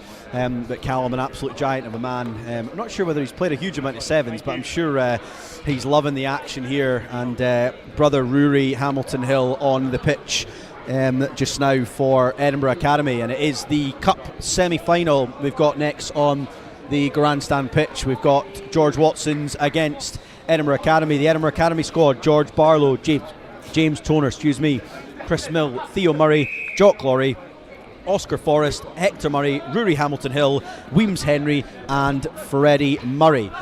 And the kick-off there from the Edinburgh Academy players, and Watsons have managed to come up with the ball. It's Aidan Fitzgerald who spins it out to that man Aaron Batchelor, who was very, very good in the previous match for Watsons. He's managed to get an offload away to Matthew Denham, who tries to get the ball round the corner, and it just hasn't quite worked out for him, but he gets an opportunity to make amends with a tackle after an Edinburgh Academy offload. Watsons have it back. They have Rory Tate, I think it is there, that's managed to get the ball. Chieftain, what a guy. He has, Rory Chieftain as he is nicknamed. He used to play for the mighty Chieftains up in Curry Millennia, close to my heart, having captained that side to a Premiership victory in 2023. Right. If anybody wants to go and have a look at the highlights of that game, there was a certain person that's in the commentary box. Ewan Johnson, that was the player of the match anyway. Enough about us up here in the commentary box. Ewan Johnson with a beautiful little break. Daniel Hunter then gets gobbled up there by number 8, Rory Hamilton-Hill, at the back of that ruck there. Now we've got ball spun out to Aidan Fitzgerald. Aidan just stops, surveys what's going on. Then we've now got Daniel Hunter, who Daniel Sutherland, looking to probe, and he's made a huge amount of ground there just to kind of hang on to him there. Rory Dahl now managed to pick the ball up, and he's offloaded to Daniel Hunter. He looks to get the fend going. He does. Can he get his hands free? He does. An offload by Daniel Sutherland with a superb left-handed pass all the way out to Batchelor. And here goes Aaron Batchelor. He's tackled superbly well, though. What a great tackle. And now spinning the ball back into the midfield. Daniel Sutherland just looking to see what he can see. He goes back to Aidan Fitzgerald. Everything's quite slow and steady here, but Aidan's seen some space, and Aidan's gone right through the middle. Slow and steady, he says, and boom. Yeah, that change of pace from Aidan. He just went from first gear to fifth gear, and fortunately the Edinburgh Academy defence just couldn't quite cope with it.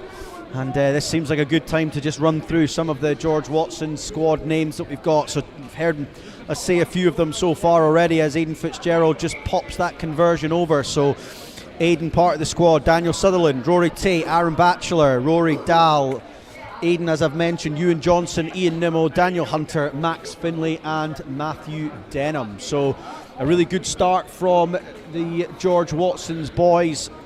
7-0 after 2.5 minutes, and just sort of as the last few moments of the first half are going on over on M1, it looks as if Merchiston are 19-7 up against Stuart's Melville. So again, that match will be a keenly contested contest, but a great kick from Aidan Fitzgerald. He was really well, he was really well taken by Rory Hamilton Hill actually. Danny Sullivan, no malice in it. I think he was trying to grab the ball. He did, and but rightly so. Nowadays the onus is on the jumper that is trying to get the ball to keep the person that's jumping for the ball really safe in the air. So penalty there, but easy turnover given Watson's great attacking platform. Yeah. And this is and Watson's the first team that we've seen in this scenario to split their attack. To Aaron Batchelor and Aidan Fitzgerald over on the right, Matthew Denham and Ewan Johnson come to the left, and EJ now will have a look and probe, and he does. He managed to get his hands free, and Matthew Denham actually ended up looking like he rucked somebody out there that wasn't in the ruck, so that's why there's ended up being a little bit of a mess there in that scenario. But high risk play, but they did well. Yeah, and listen, that's Ewan Johnson. One of his sort of favourite moves is that little skip outside of a player, and he tried to get on the outside of the I know that Edinburgh Academy defender, but just wasn't quite able to do it. It was well defended, and Edinburgh Academy now with a scrum. They look as if they're looking to try and spread this ball all the way out wide. They've managed to do it, but they put boot to ball, which is not a bad option. We've spoken about this before with the no sweeper option, but the Watsons boys have managed to get back. Aaron Batchelor, who we know has got pace to burn, gets all the way back there. Rory Dahl has managed to come back with him, so there is support. There's now opportunities on that right hand side.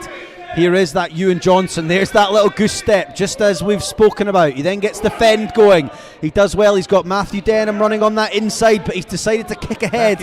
Will the bounce go for him? It's bounced back towards the touchline, but it's really well done from Hector Laurie, I think it was, who has managed to get back there in defence. And to say the fitness levels of both of these boys is impressive. All of the Edinburgh Academy boys, after Hector got over the ball there, were behind the ball and ready for this next play.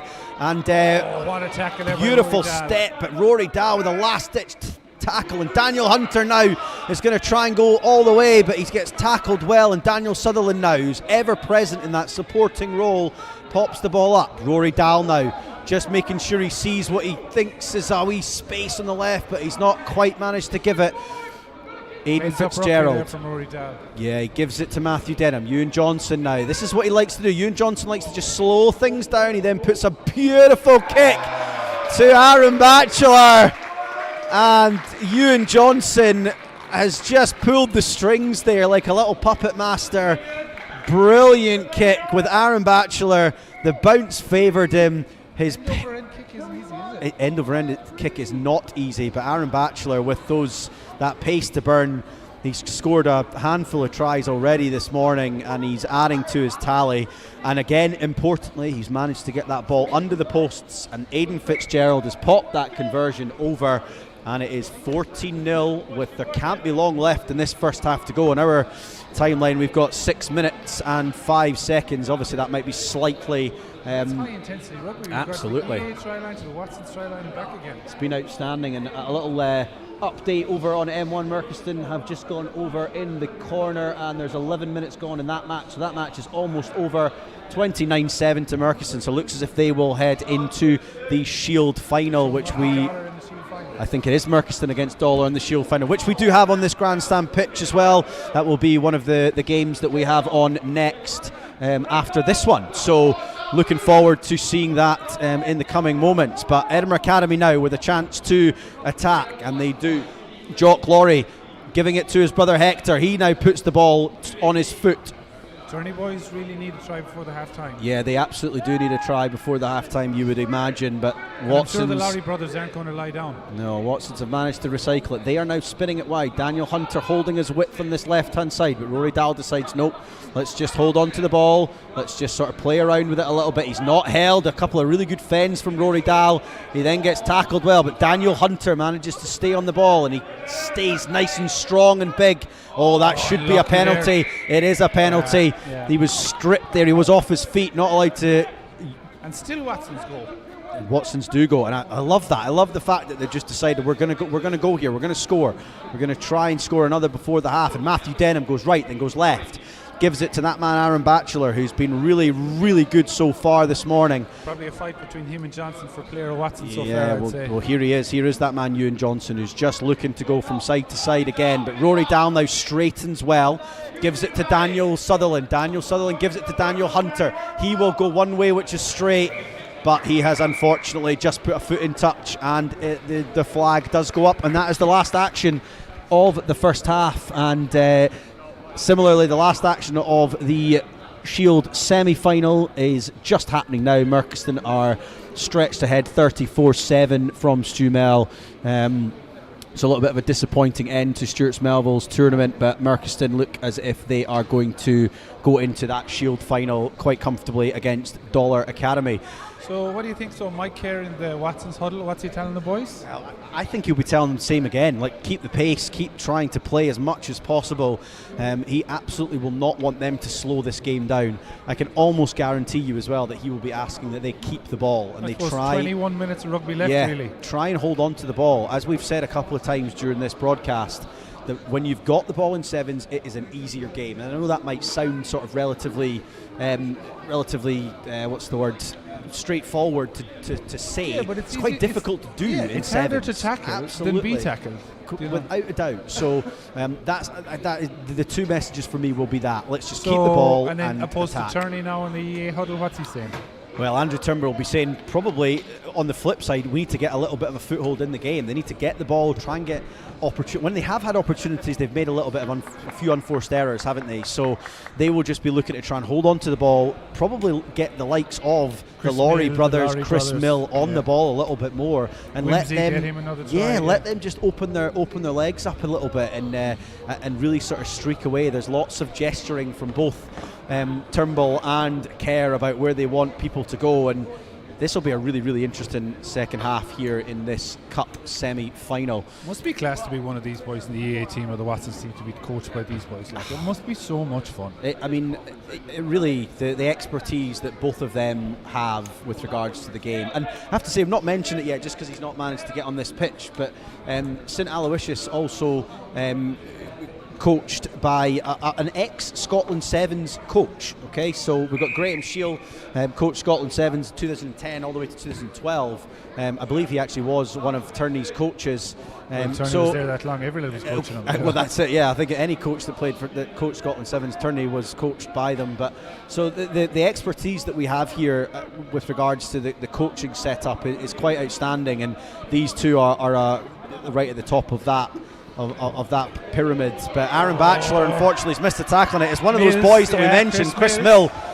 But Aidan Fitzgerald doing something that is probably that wouldn't get looked on as sort of hugely important, massively important. I was about to say it's not like a skill thing that you would think that's something that you need to do, but Aidan Fitzgerald has made sure that Jock Laurie has got a more difficult conversion, and with just inside the 5.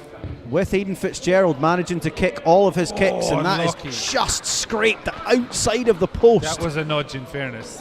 It was a great strike, but that is going to be really important because it is now still a 2-score game for Jack Larry. Very unlucky there. Yeah, that was a really, really good kick. Well, he's going to kick off again now. This is game on. This is important. Edinburgh Academy can get the ball back off this kickoff. and then they potentially score again, and it is a beautiful kickoff. It's just gone 10. Daniel Sutherland gets up, manages to just bat it back. Rory Dow gets it, but then it goes forward. It's then kicked on by Edinburgh Academy. It looks as if the ref's going to play a little bit of an advantage here. He has done, and he's played a good advantage. I think he has. It's a score. It's an outstanding advantage from the referee. There was a little knock-on from Rory Dow. He thought about giving the scrum, especially when you'd sort of normally get a bit of a kick through. Normally the referees blow up, but he played an excellent advantage, and I think it was Oscar Forrest that was on the end of it, and the assistant referee and the referee looked at that, thumbs up, and they've given the try, and rightly so. Do you know what I mean? Like, deservedly. Edinburgh players didn't switch off. But Watson's went to sleep a tiny bit there, and advantage was taken. 14-10. Now we have a game. The way of a sevens tie and the way that it swings. Jock Laurie just missing that kick there. So Watson's still 4 points to the good at the moment. Great kick off by Laurie though. It was, and he will be looking to. He will absolutely be looking to do that one again. And here he goes with that cultured left foot, and it is a beautiful kick. Daniel Sutherland again gets lifted by Rory Tate. Better by Watson's this time. Done well. They've got the ball. Now Watson's will be looking to just hold on to the ball here and try and have a little bit of an opportunity. Aaron Batchelor goes, but Chris Mill with a great tackle managed to get underneath the fend. And Edinburgh Academy have stolen the ball, and Jock Laurie with a great pass over to Rory Hamilton Hill.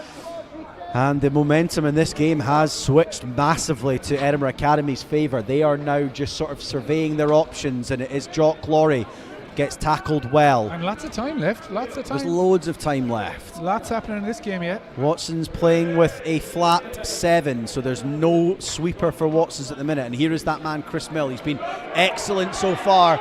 Aaron Batchelor unfortunately misses him, and he's done him like a dinner there. Chris Mill again has managed to streak on that outside line of Aaron Batchelor, and Chris Mill goes over in the corner again, and Edinburgh Academy now 15-14 up with only around about 2 or 3 minutes to go here on the grandstand pitch, and could not be any tighter. Couldn't. Watsons are going to need at least, well, they need to score. They absolutely need to score to win this match, and Jock Laurie with another really good strike of a conversion, but a tough one at that, being out wide. He's got a left leg like you hit your 9-iron. It's a beauty. I'd say my 6-iron more than that, to be honest. But distance, maybe. Michael Kerr making some changes here. Ian Nimmo, Max Finlay coming on. Jock Laurie. It's not gone 10, but Watsons have played it. Oh, that's an interesting call. Watson's, Rory Tate played that, dropped it. He's brought it back. So this could be a potential opportunity for Watsons. They've got a little bit of a rub of the green there, if you ask me.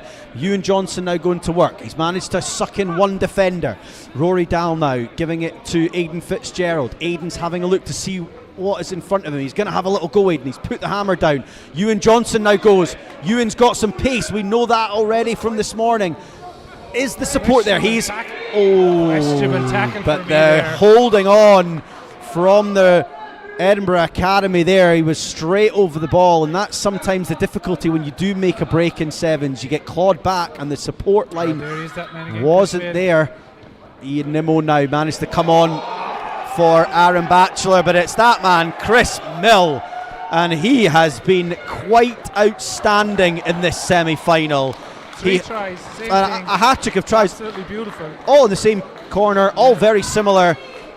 Quite outstanding running. Do you know what? The big thing about that Chris has managed to do there, he sort of stood up both defenders at every time. He sort of stopped, started, got that really good right-hand fend going, and he scored in the corner. And if our time is correct, there's only about 40 seconds left to go here.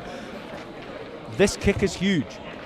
He has missed the kick. So 14-20. Watsons are still in this game.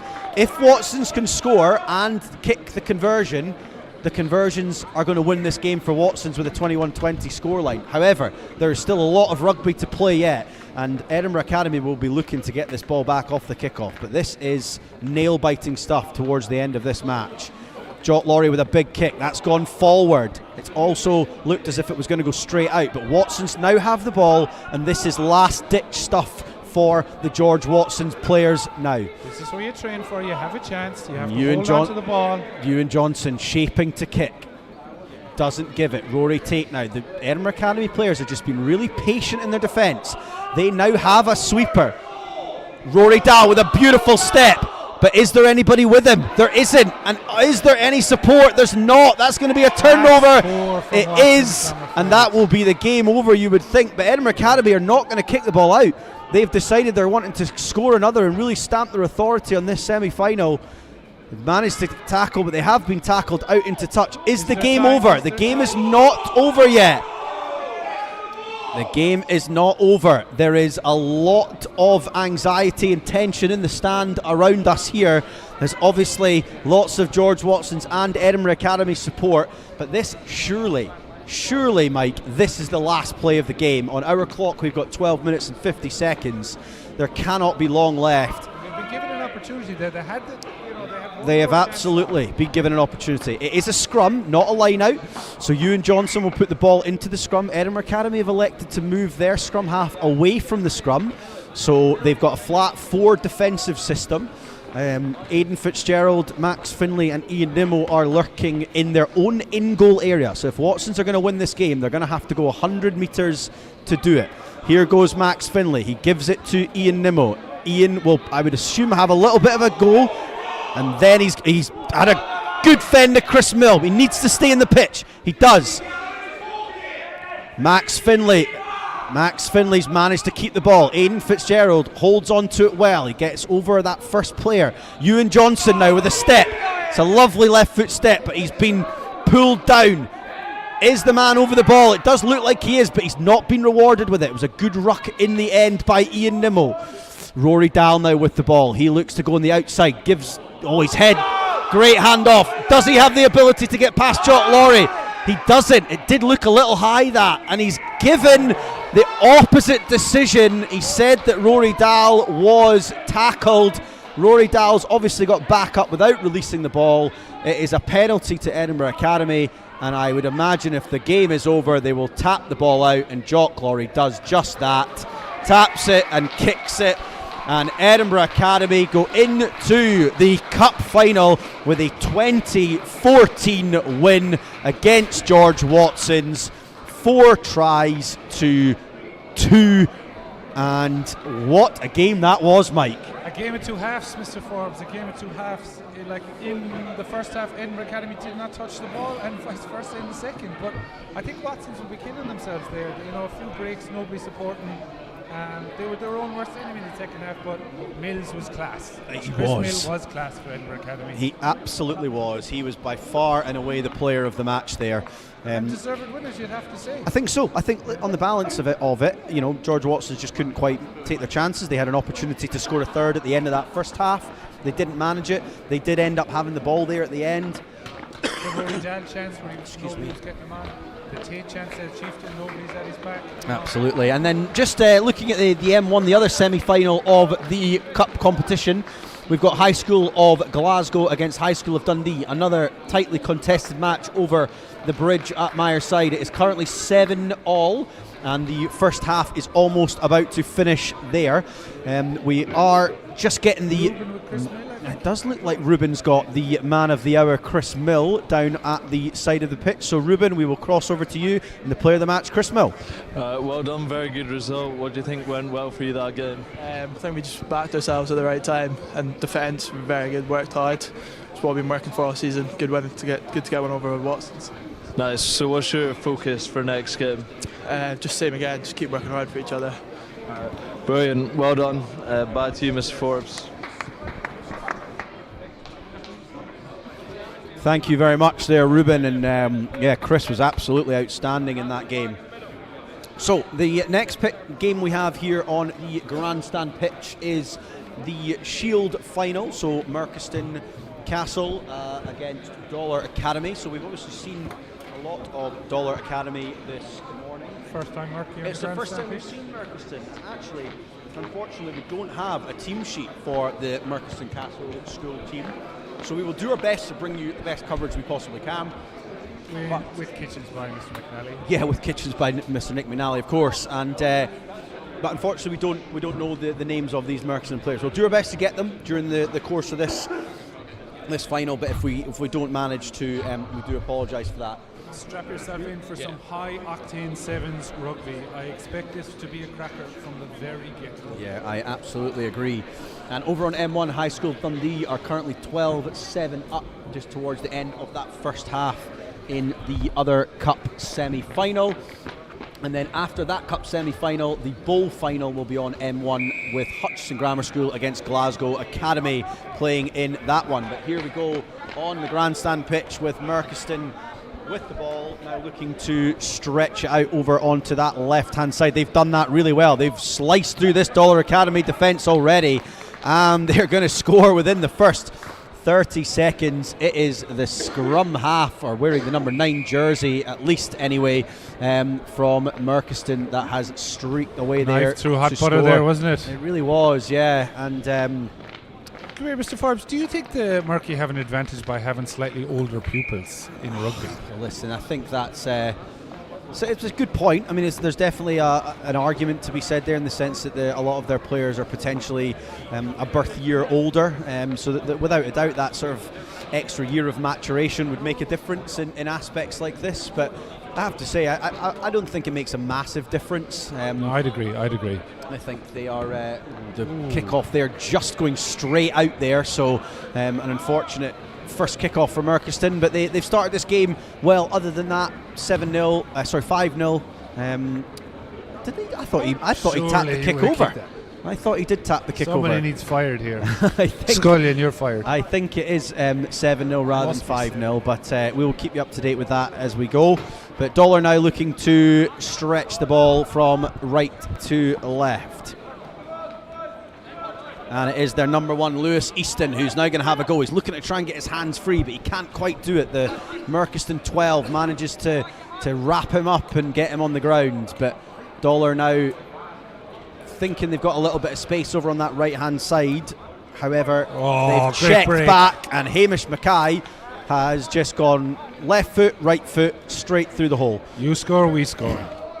And both scores so far have gone through the middle of defences, which I know for a fact both coaches will be relatively disappointed with. There's always with the missed kick out as well. Makes there's always an element of if you get beat around the outside in a game of sevens, you can kind of live with that. But if you get beat through the middle, that's really not acceptable. So both coaches will be, they'll be really disappointed with that. Just on one of the coaches, I think it's really pertinent to mention Roddy Deans of Merchiston. If you don't already know this, Roddy is leaving Merchiston at the end of this year.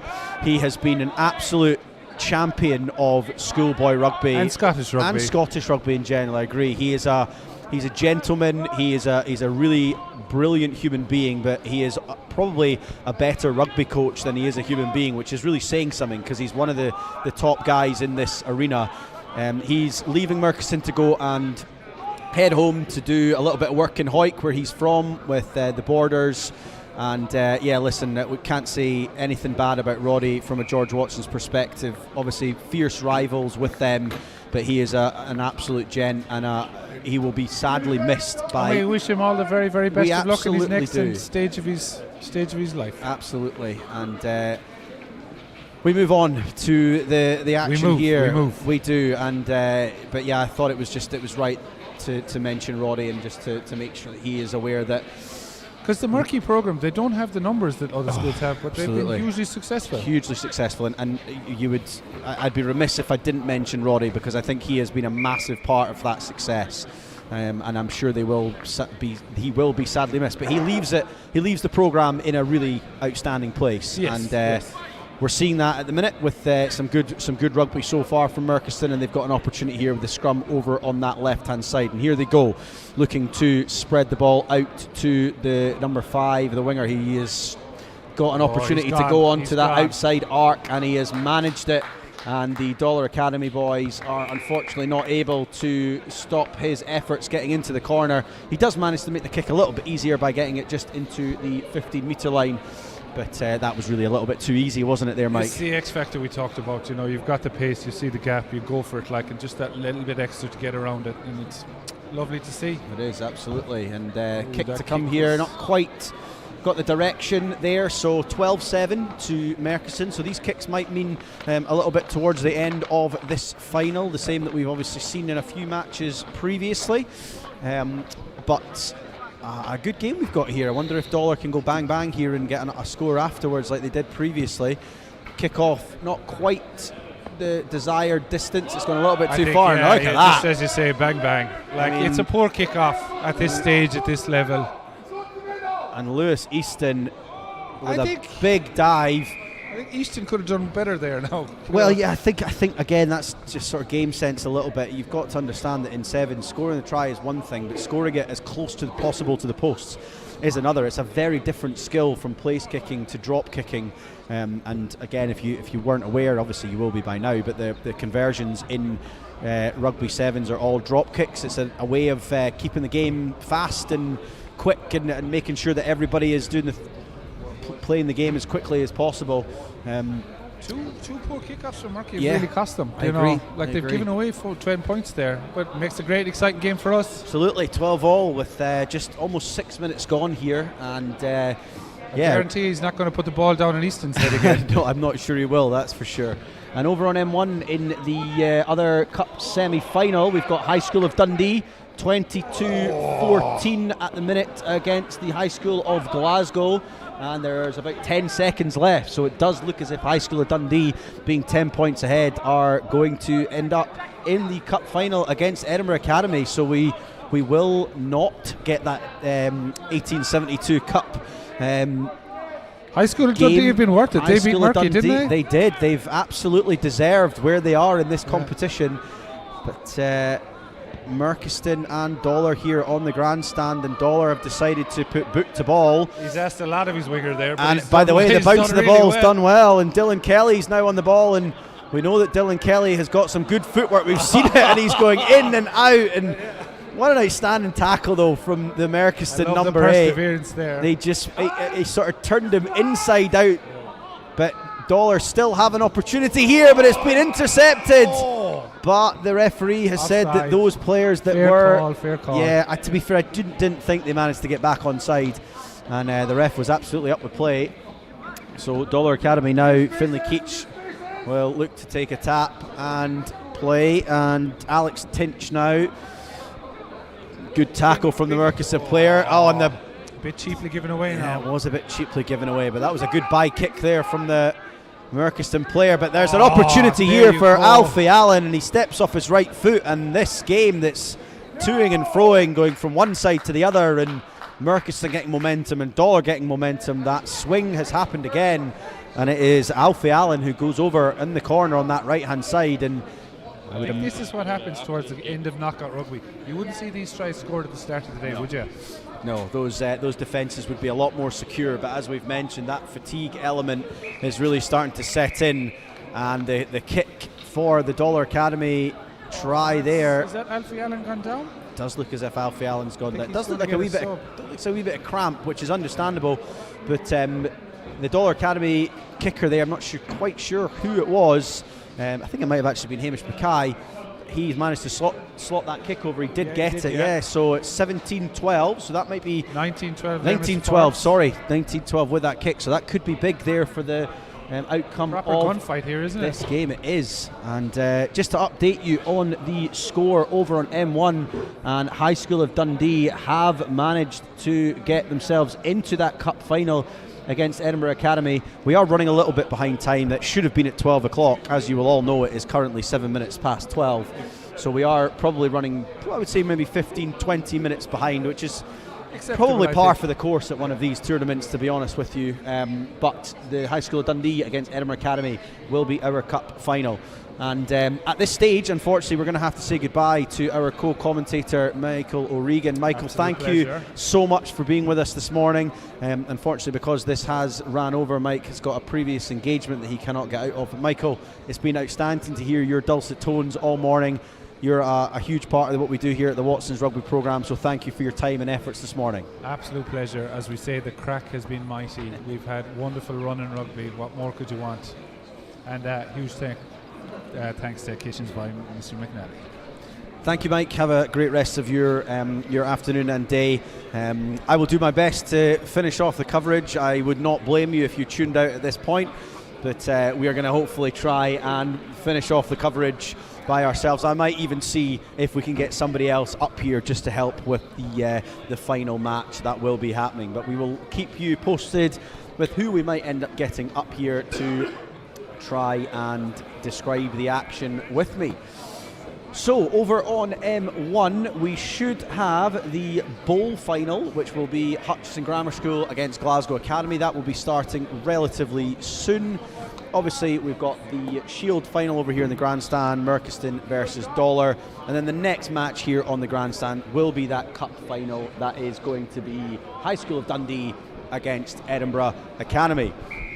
But the kickoff here for the Merchiston School, a lovely high towering kickoff, is done well by the Dollar Academy player, sort of volleyball style back to his counterpart, and they've now managed to streak this ball all the way out to the right hand side. A beautiful offload. They've got an opportunity down the middle of the pitch, and it is that man Alex Tinch again, and the running form is quite outstanding. He's going to go all the way under the posts. Nobody's going to catch him, and he has been one of Dollar's real players this morning. We've watched him a lot on this Grandstand pitch stream, and without a doubt he has been one of the players that has caught the eye. And once again he goes over for Dollar to make it 24-12 with the kick to come, and the kick is put over, so 26-12 to Dollar. And if Merchiston don't manage to get a little bit of a foothold in the game over the course of the next minute or two, this could sort of streak away for Dollar here and be a relatively comfortable Shield final win for them. But they're setting up here for their kickoff, and it is a good one. It's a relatively shallow one, but it's just gone 10. Well, unfortunately, just got the timing a wee bit wrong there at the kickoff, and we might see our first yellow card of the day. We do, unfortunately. That's Lewis Easton. There was no malice in it, he just got his timing wrong, but as we've said in previous games, it's really important that the man jumping in the air that's going forward is protected, and referee rightly so giving a yellow card for that incident. In Rugby Sevens, the yellow card, instead of 10 minutes in a normal rugby game, it's normally a 2-minute sanction.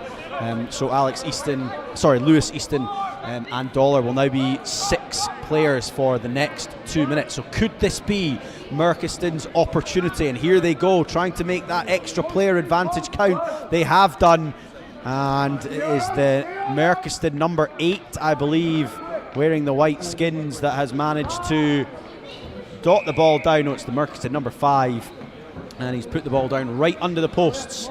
So 26-17 now to Dollar. He has popped that conversion over, so 26-19. So move to a 7-point game. This game is absolutely not over, and Merchiston will without a doubt be looking to capitalise on that yellow card and making that one-man advantage really show. Dollar are still looking like they've got a little bit left in the tank, but this next minute or so is going to be really tough. It's an outstanding kick from the Merchiston kicker. It has gone just 10. They've managed to get the ball back, and here they go on the attack again.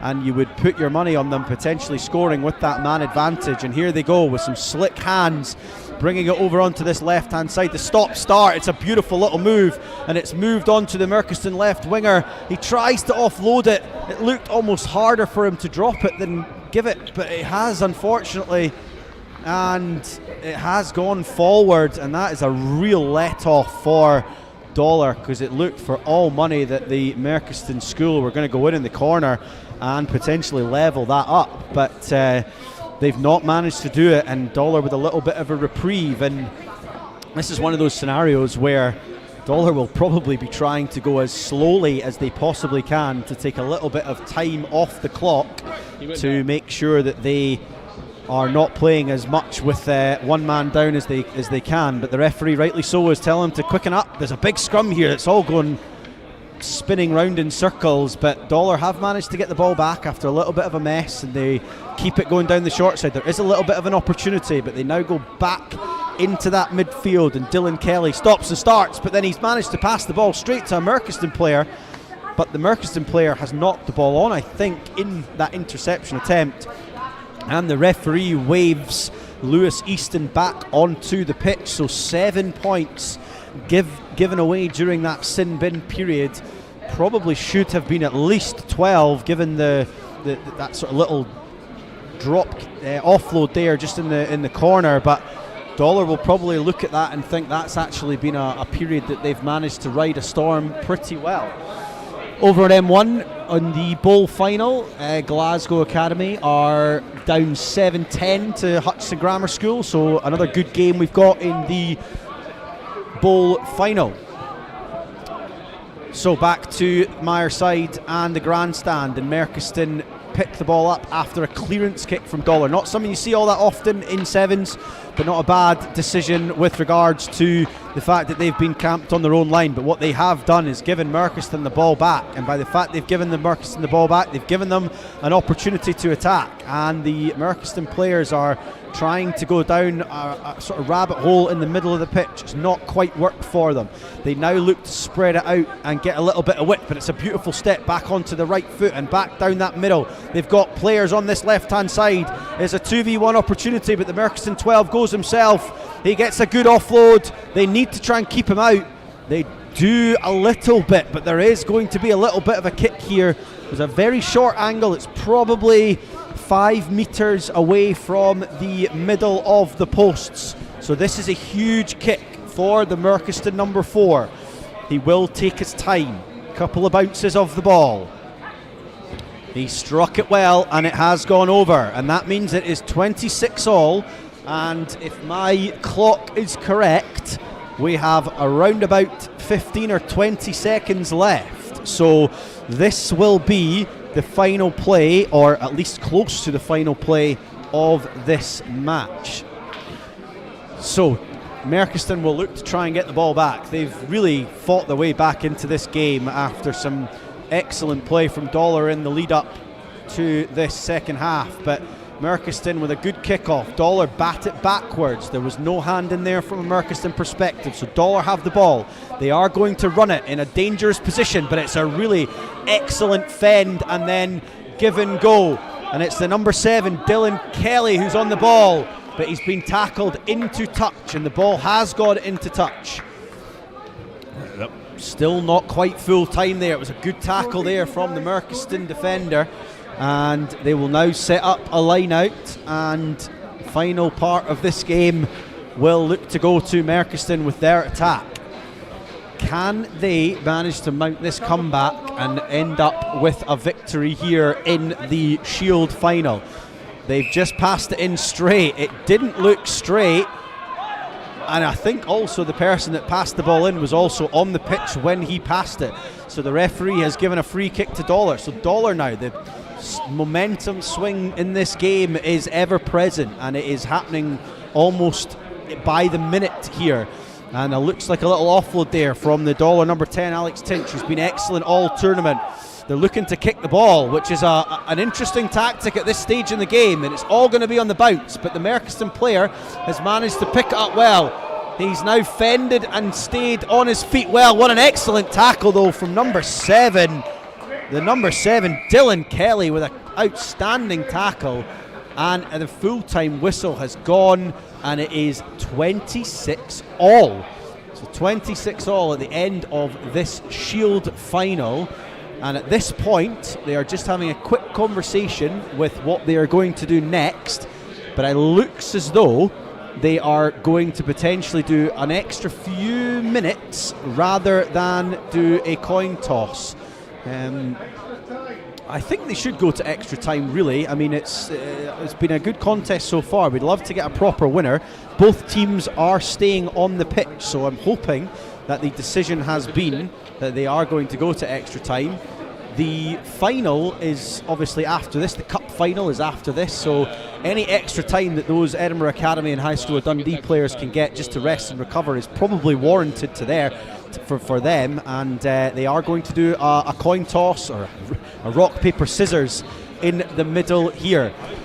It'll be interesting to see what they've decided here. This I'm not sure if this scenario has ever happened before at the Caritas Sevens. It probably has at some stage, but it'll be interesting to see whether they are doing sudden death or whether they are going to be doing a timed effort. I'm going to just see if one of my sideline reporters can find out whether this is a sudden death scenario or a timed scenario. We'll just get that found out for you now. But we get the kick-off here, and Merchiston managed to take it cleanly, and Dollar are now defending just on the Merchiston 22, and they're moving all the way up. Merchiston with the ball. They've got an extra man over on this left-hand side. They decide not to use it. Set up a ruck. It's a good defensive tackle from the Dollar player, Dylan Kelly again.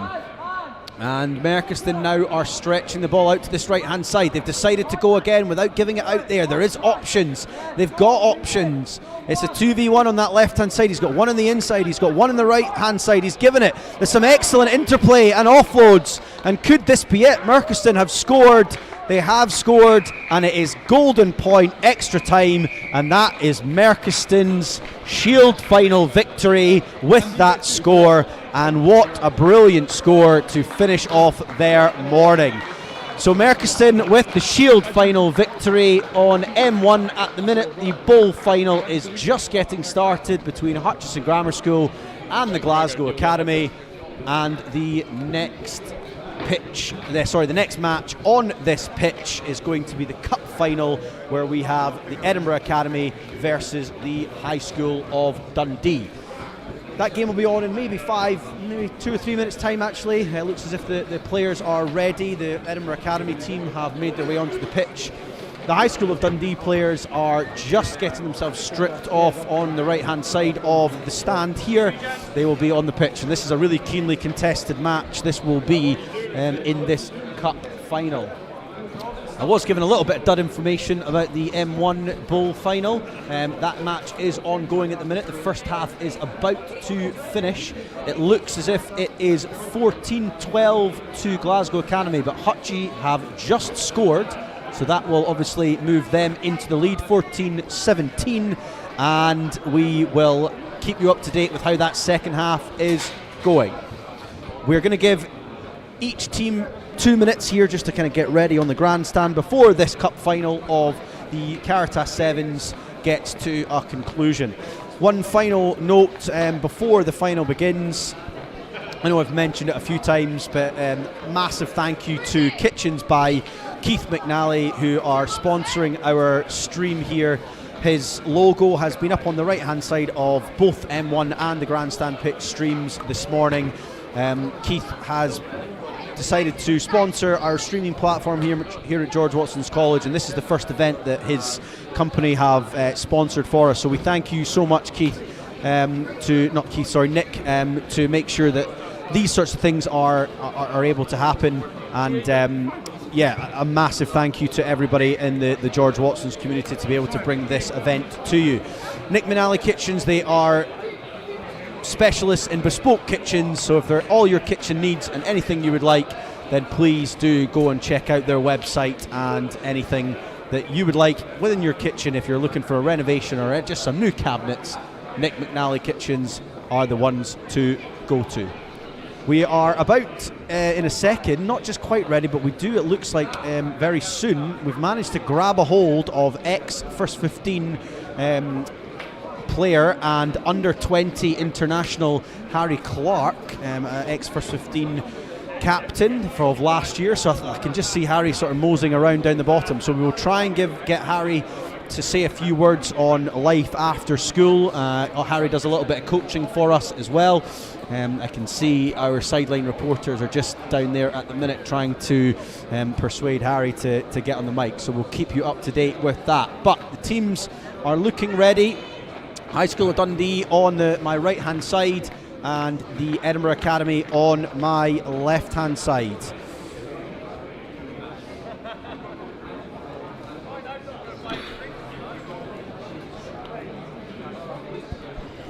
So the teams that we currently have. We've got, for the High School of Dundee, this is the first match that we have managed to watch of the High School of Dundee. So I'm hoping that the numbers are correct on here. But number 1, Sam Marnie. Number 2, Jack Lawson. Number 3, Finn Gray. Number 4, Callum Binney. Number 5, Jack Stevenson. Number 6, Finn Lawson. Number 7, Harrison Orr. Number 8, Henry Dorman. Number 9, Josh Morinkeji. And number 10, Arya Sanu.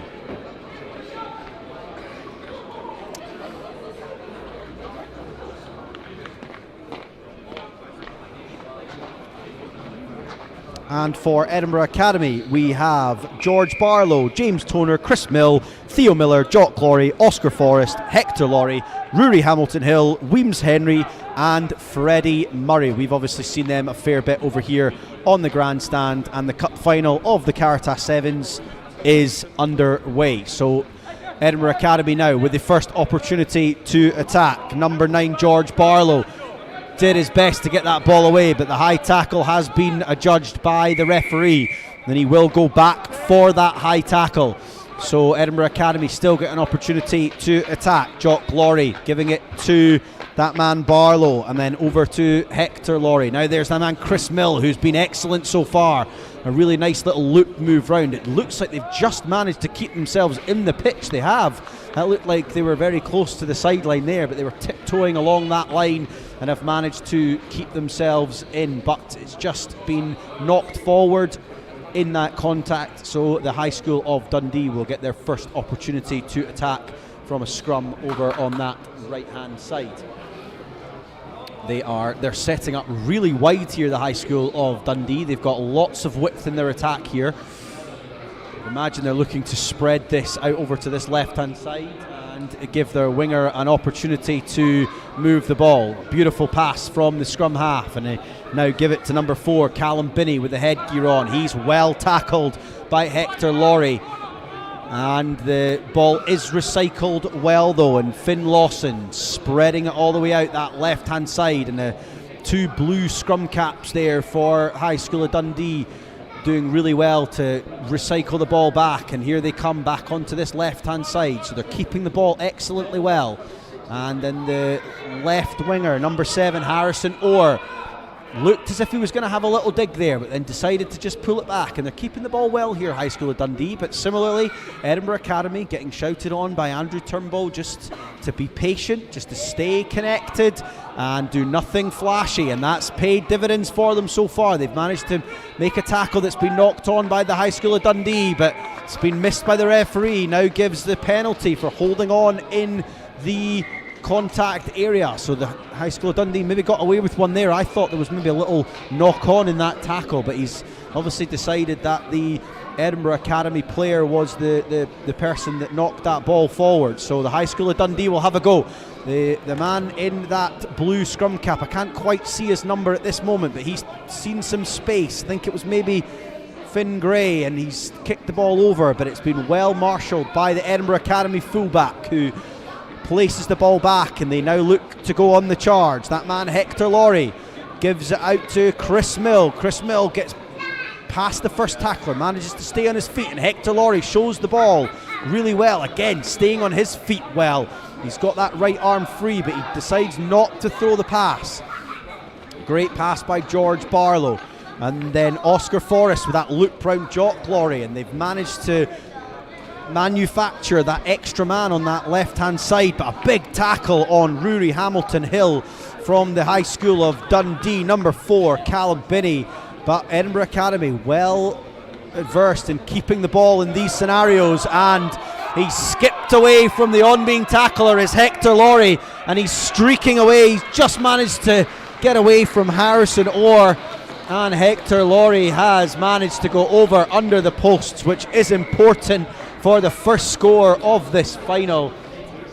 And they've worked incredibly hard to get that score there. They've really held on to the ball there for probably 2.5 minutes there, and obviously Hector Laurie ended up with the ball and skipping on the outside and finishing it off. But that was a real team try. 5 or 6 phases, getting the ball into the hands of one of their danger men, and he is able to do what he's done all day on this grandstand pitch here at the Caritas Sevens. He's gone over under the posts, and the conversion from his brother Jock Laurie is easily knocked over, and that is an important aspect of the game here. 7-0 to Edinburgh Academy, 4.5 minutes gone. The High School of Dundee players, it's the white strips, they've just got me there, but the High School of Dundee players now managing to get the ball from the kick-off, and they spread it all the way out to the right-hand side. Jack Lawson getting the offload and handing it over to Sam Marney.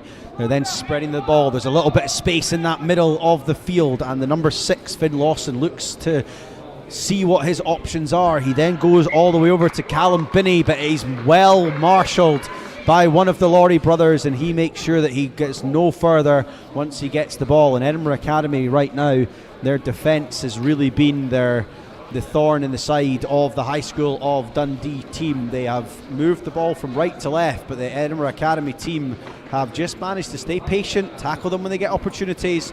A quick line out's taken, and that man Mill with a lovely little loop pass. He's tackled outstandingly well from Harrison Orr, but he get the hand free, and it's Hamilton Hill now with the ball, and he is slaloming his way from right to left.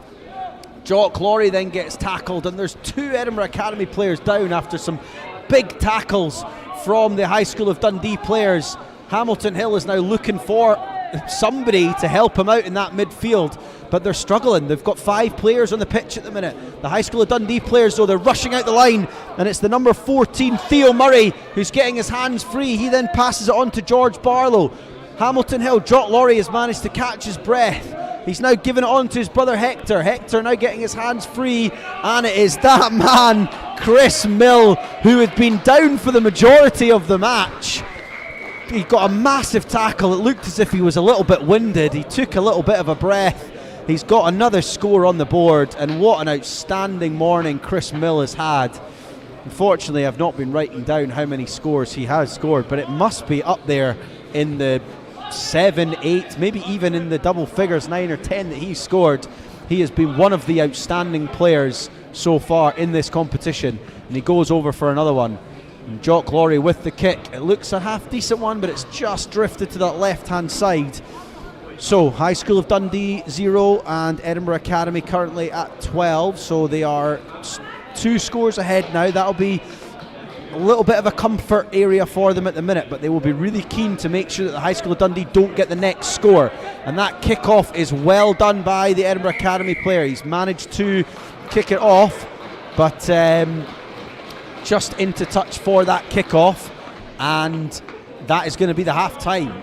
And the 2 teams now will reconvene, figure out what they're going to do next. Andrew Turnbull with the Edinburgh Academy side and Ross Aitken with the High School of Dundee side will give a little bit of their orders, what they want to see. It's a keenly contested match, but we are really lucky that while that's going on, we have Luca Anderson and Harry Clark, I believe, down at the pitch side. So ex-First 15 captain Harry Clark with Luca Anderson.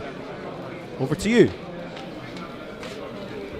I'm here with Harry Clark and Angus Robson, both captains of George Watson's College First 15. Harry, you're now playing 20s. How's that going? Yeah, it's going well so far.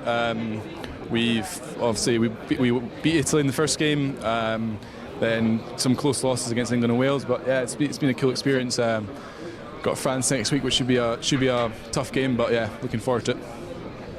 And Gus, you're striving towards Scotland 18s and played for Edinburgh 18s last night. How did you find that? Yeah, no, it was a good experience playing against the Glasgow boys. You know, a new Edinburgh team came together and we really performed yesterday, beating Glasgow. Got the second leg now next week in Stirling, so that should be good to hopefully get another win. And yeah, just keep improving the performances. Yeah, really good. And Harry, how have you found Caritas Sevens today? Yeah, I've really enjoyed watching it. Some really good performances from lots of teams, Edinburgh Academy in particular. Unfortunately, beating the hosts Watsons, but they've been pretty awesome. Some really good runs in the wing. Yeah, been good fun. And Gus, what have you thought of it? Yeah, now from a Watsons perspective, its first 2 games went pretty well, but then I think the too many beers showed in the last game. You know, they kind of slowed down. and yeah, fitness was a bit dodgy. Back up to Mr. Forbes. And we are moving on here with our coverage of the cup final there. A slight apology there, Angus Robson maybe speaking a little bit out of turn with regards to some of the activities from the previous evening. Angus, just remember this is a school event, please. So we are moving on with the cup final, Edinburgh Academy against the High School of Dundee, and yeah, another good start for Edinburgh Academy off that kickoff. They managed to get themselves back down into the just outside the High School of Dundee half, and there's absolutely no doubt in my mind that both coaches will be saying when they get opportunities with the ball, they need to make sure that they are capitalising on that. The two defences are very, very good. So keeping the ball and making use of that ball is going to be really important.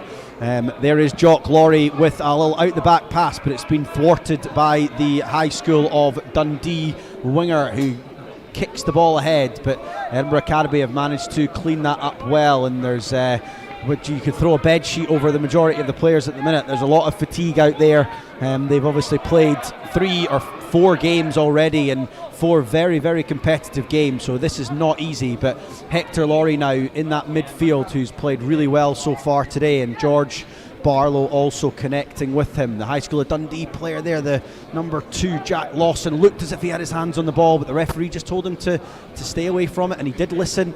And here is Jock Laurie, but Jock Laurie gets tackled well by Callum Binney, and Callum Binney is now really looking to go hard at that breakdown and try and steal the ball. The pace of this game has started to slow slightly, which is totally understandable.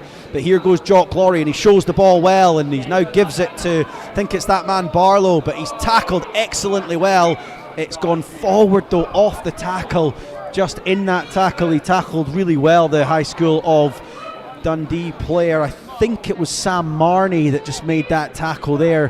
His left hand just coming round and knocking the ball on, but tell you what, he did outstandingly well to make sure that that wasn't a try for Edinburgh Academy, because they looked as if they were going to streak away on this right hand side, but not quite. And some changes being made by Andrew Turnbull. Freddie Murray coming on with Weems Henry also coming on as well. Said Weems' name a few times this today, and let's see if he can make an impact like he has done throughout the tournament so far. But Andrew Turnbull deciding to go to his bench relatively early in this second half, and probably seeing what I was seeing there with regards to the pace of the game just slowing down a little bit. But George Barlow deciding to pick that pace back up and picking it off that blind side of the scrum and going down that right hand side, and he's made some really good yardage and meterage there.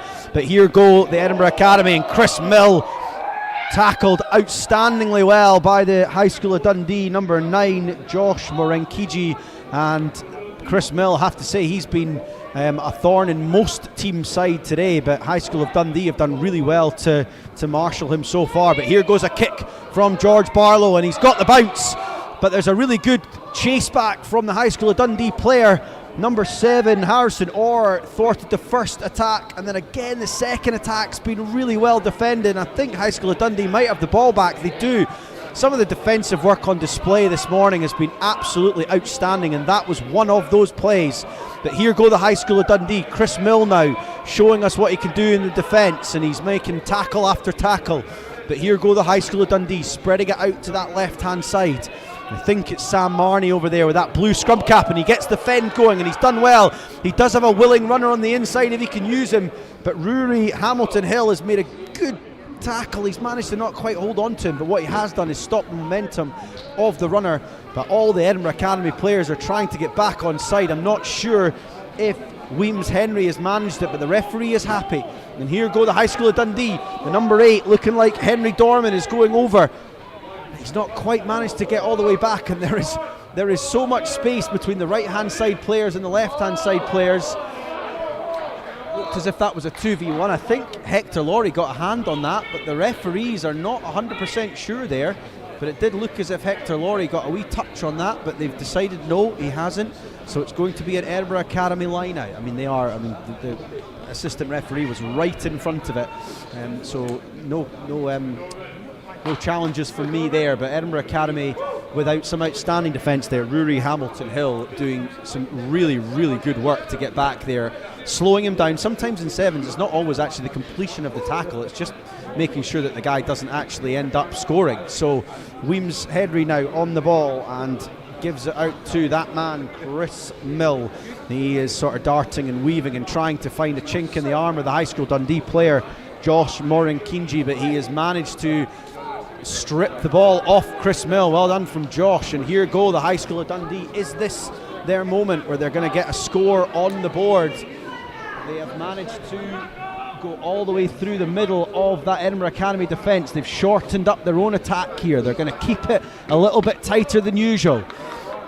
They get that ball out. It's the number 10, Arya Sanu, and here is the number 2, Jack Lawson. He's got an opportunity. He's gone round a couple. He's given it to the number 6, Finn Lawson, and they are over. High School of Dundee have managed to score, and they have turned this final into a real opportunity now. It is 12-5 with a kick to come. The kick is knocked over, so 12-7. It's a one-score game.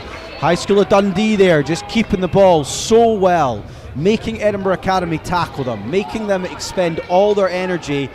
And the High School of Dundee now with a real opportunity here to win this 2026 Caritas Sevens, sponsored by Nick McNally. They've decided to go early. Edinburgh Academy falling asleep a little bit on the kickoff, but the kick's just gone too far, and it's going to be a line out to Edinburgh Academy just inside their 22. I like the idea from the High School of Dundee deciding that they wanted to keep the pace in the game. Quick kick-off and they move on, but they're going to look to try and steal this line out here. Edinburgh Academy went with a shortened version of it before. They are going to lift this time. It's not worked out for them, but the High School of Dundee did knock that ball on. So Edinburgh Academy have got the opportunity to attack. The High School of Dundee have scored. I'm not sure if there was an advantage played there off the knock-on.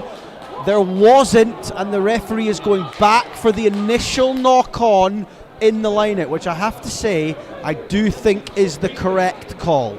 There was a little bit of confusion there with what was going on. The assistant referee said the try was good, but I think what he was gesturing was the fact that the put-down was good and whether the referee had seen the knock-on. So they have gone back for the knock-on. My clock here says that we can't have long left, and this looks as if it is the last play. Jock Laurie has decided to kick the ball out, and what an end to the 2026 Caritas Sevens, with the Edinburgh Academy winning 12-7 over the High School of Dundee.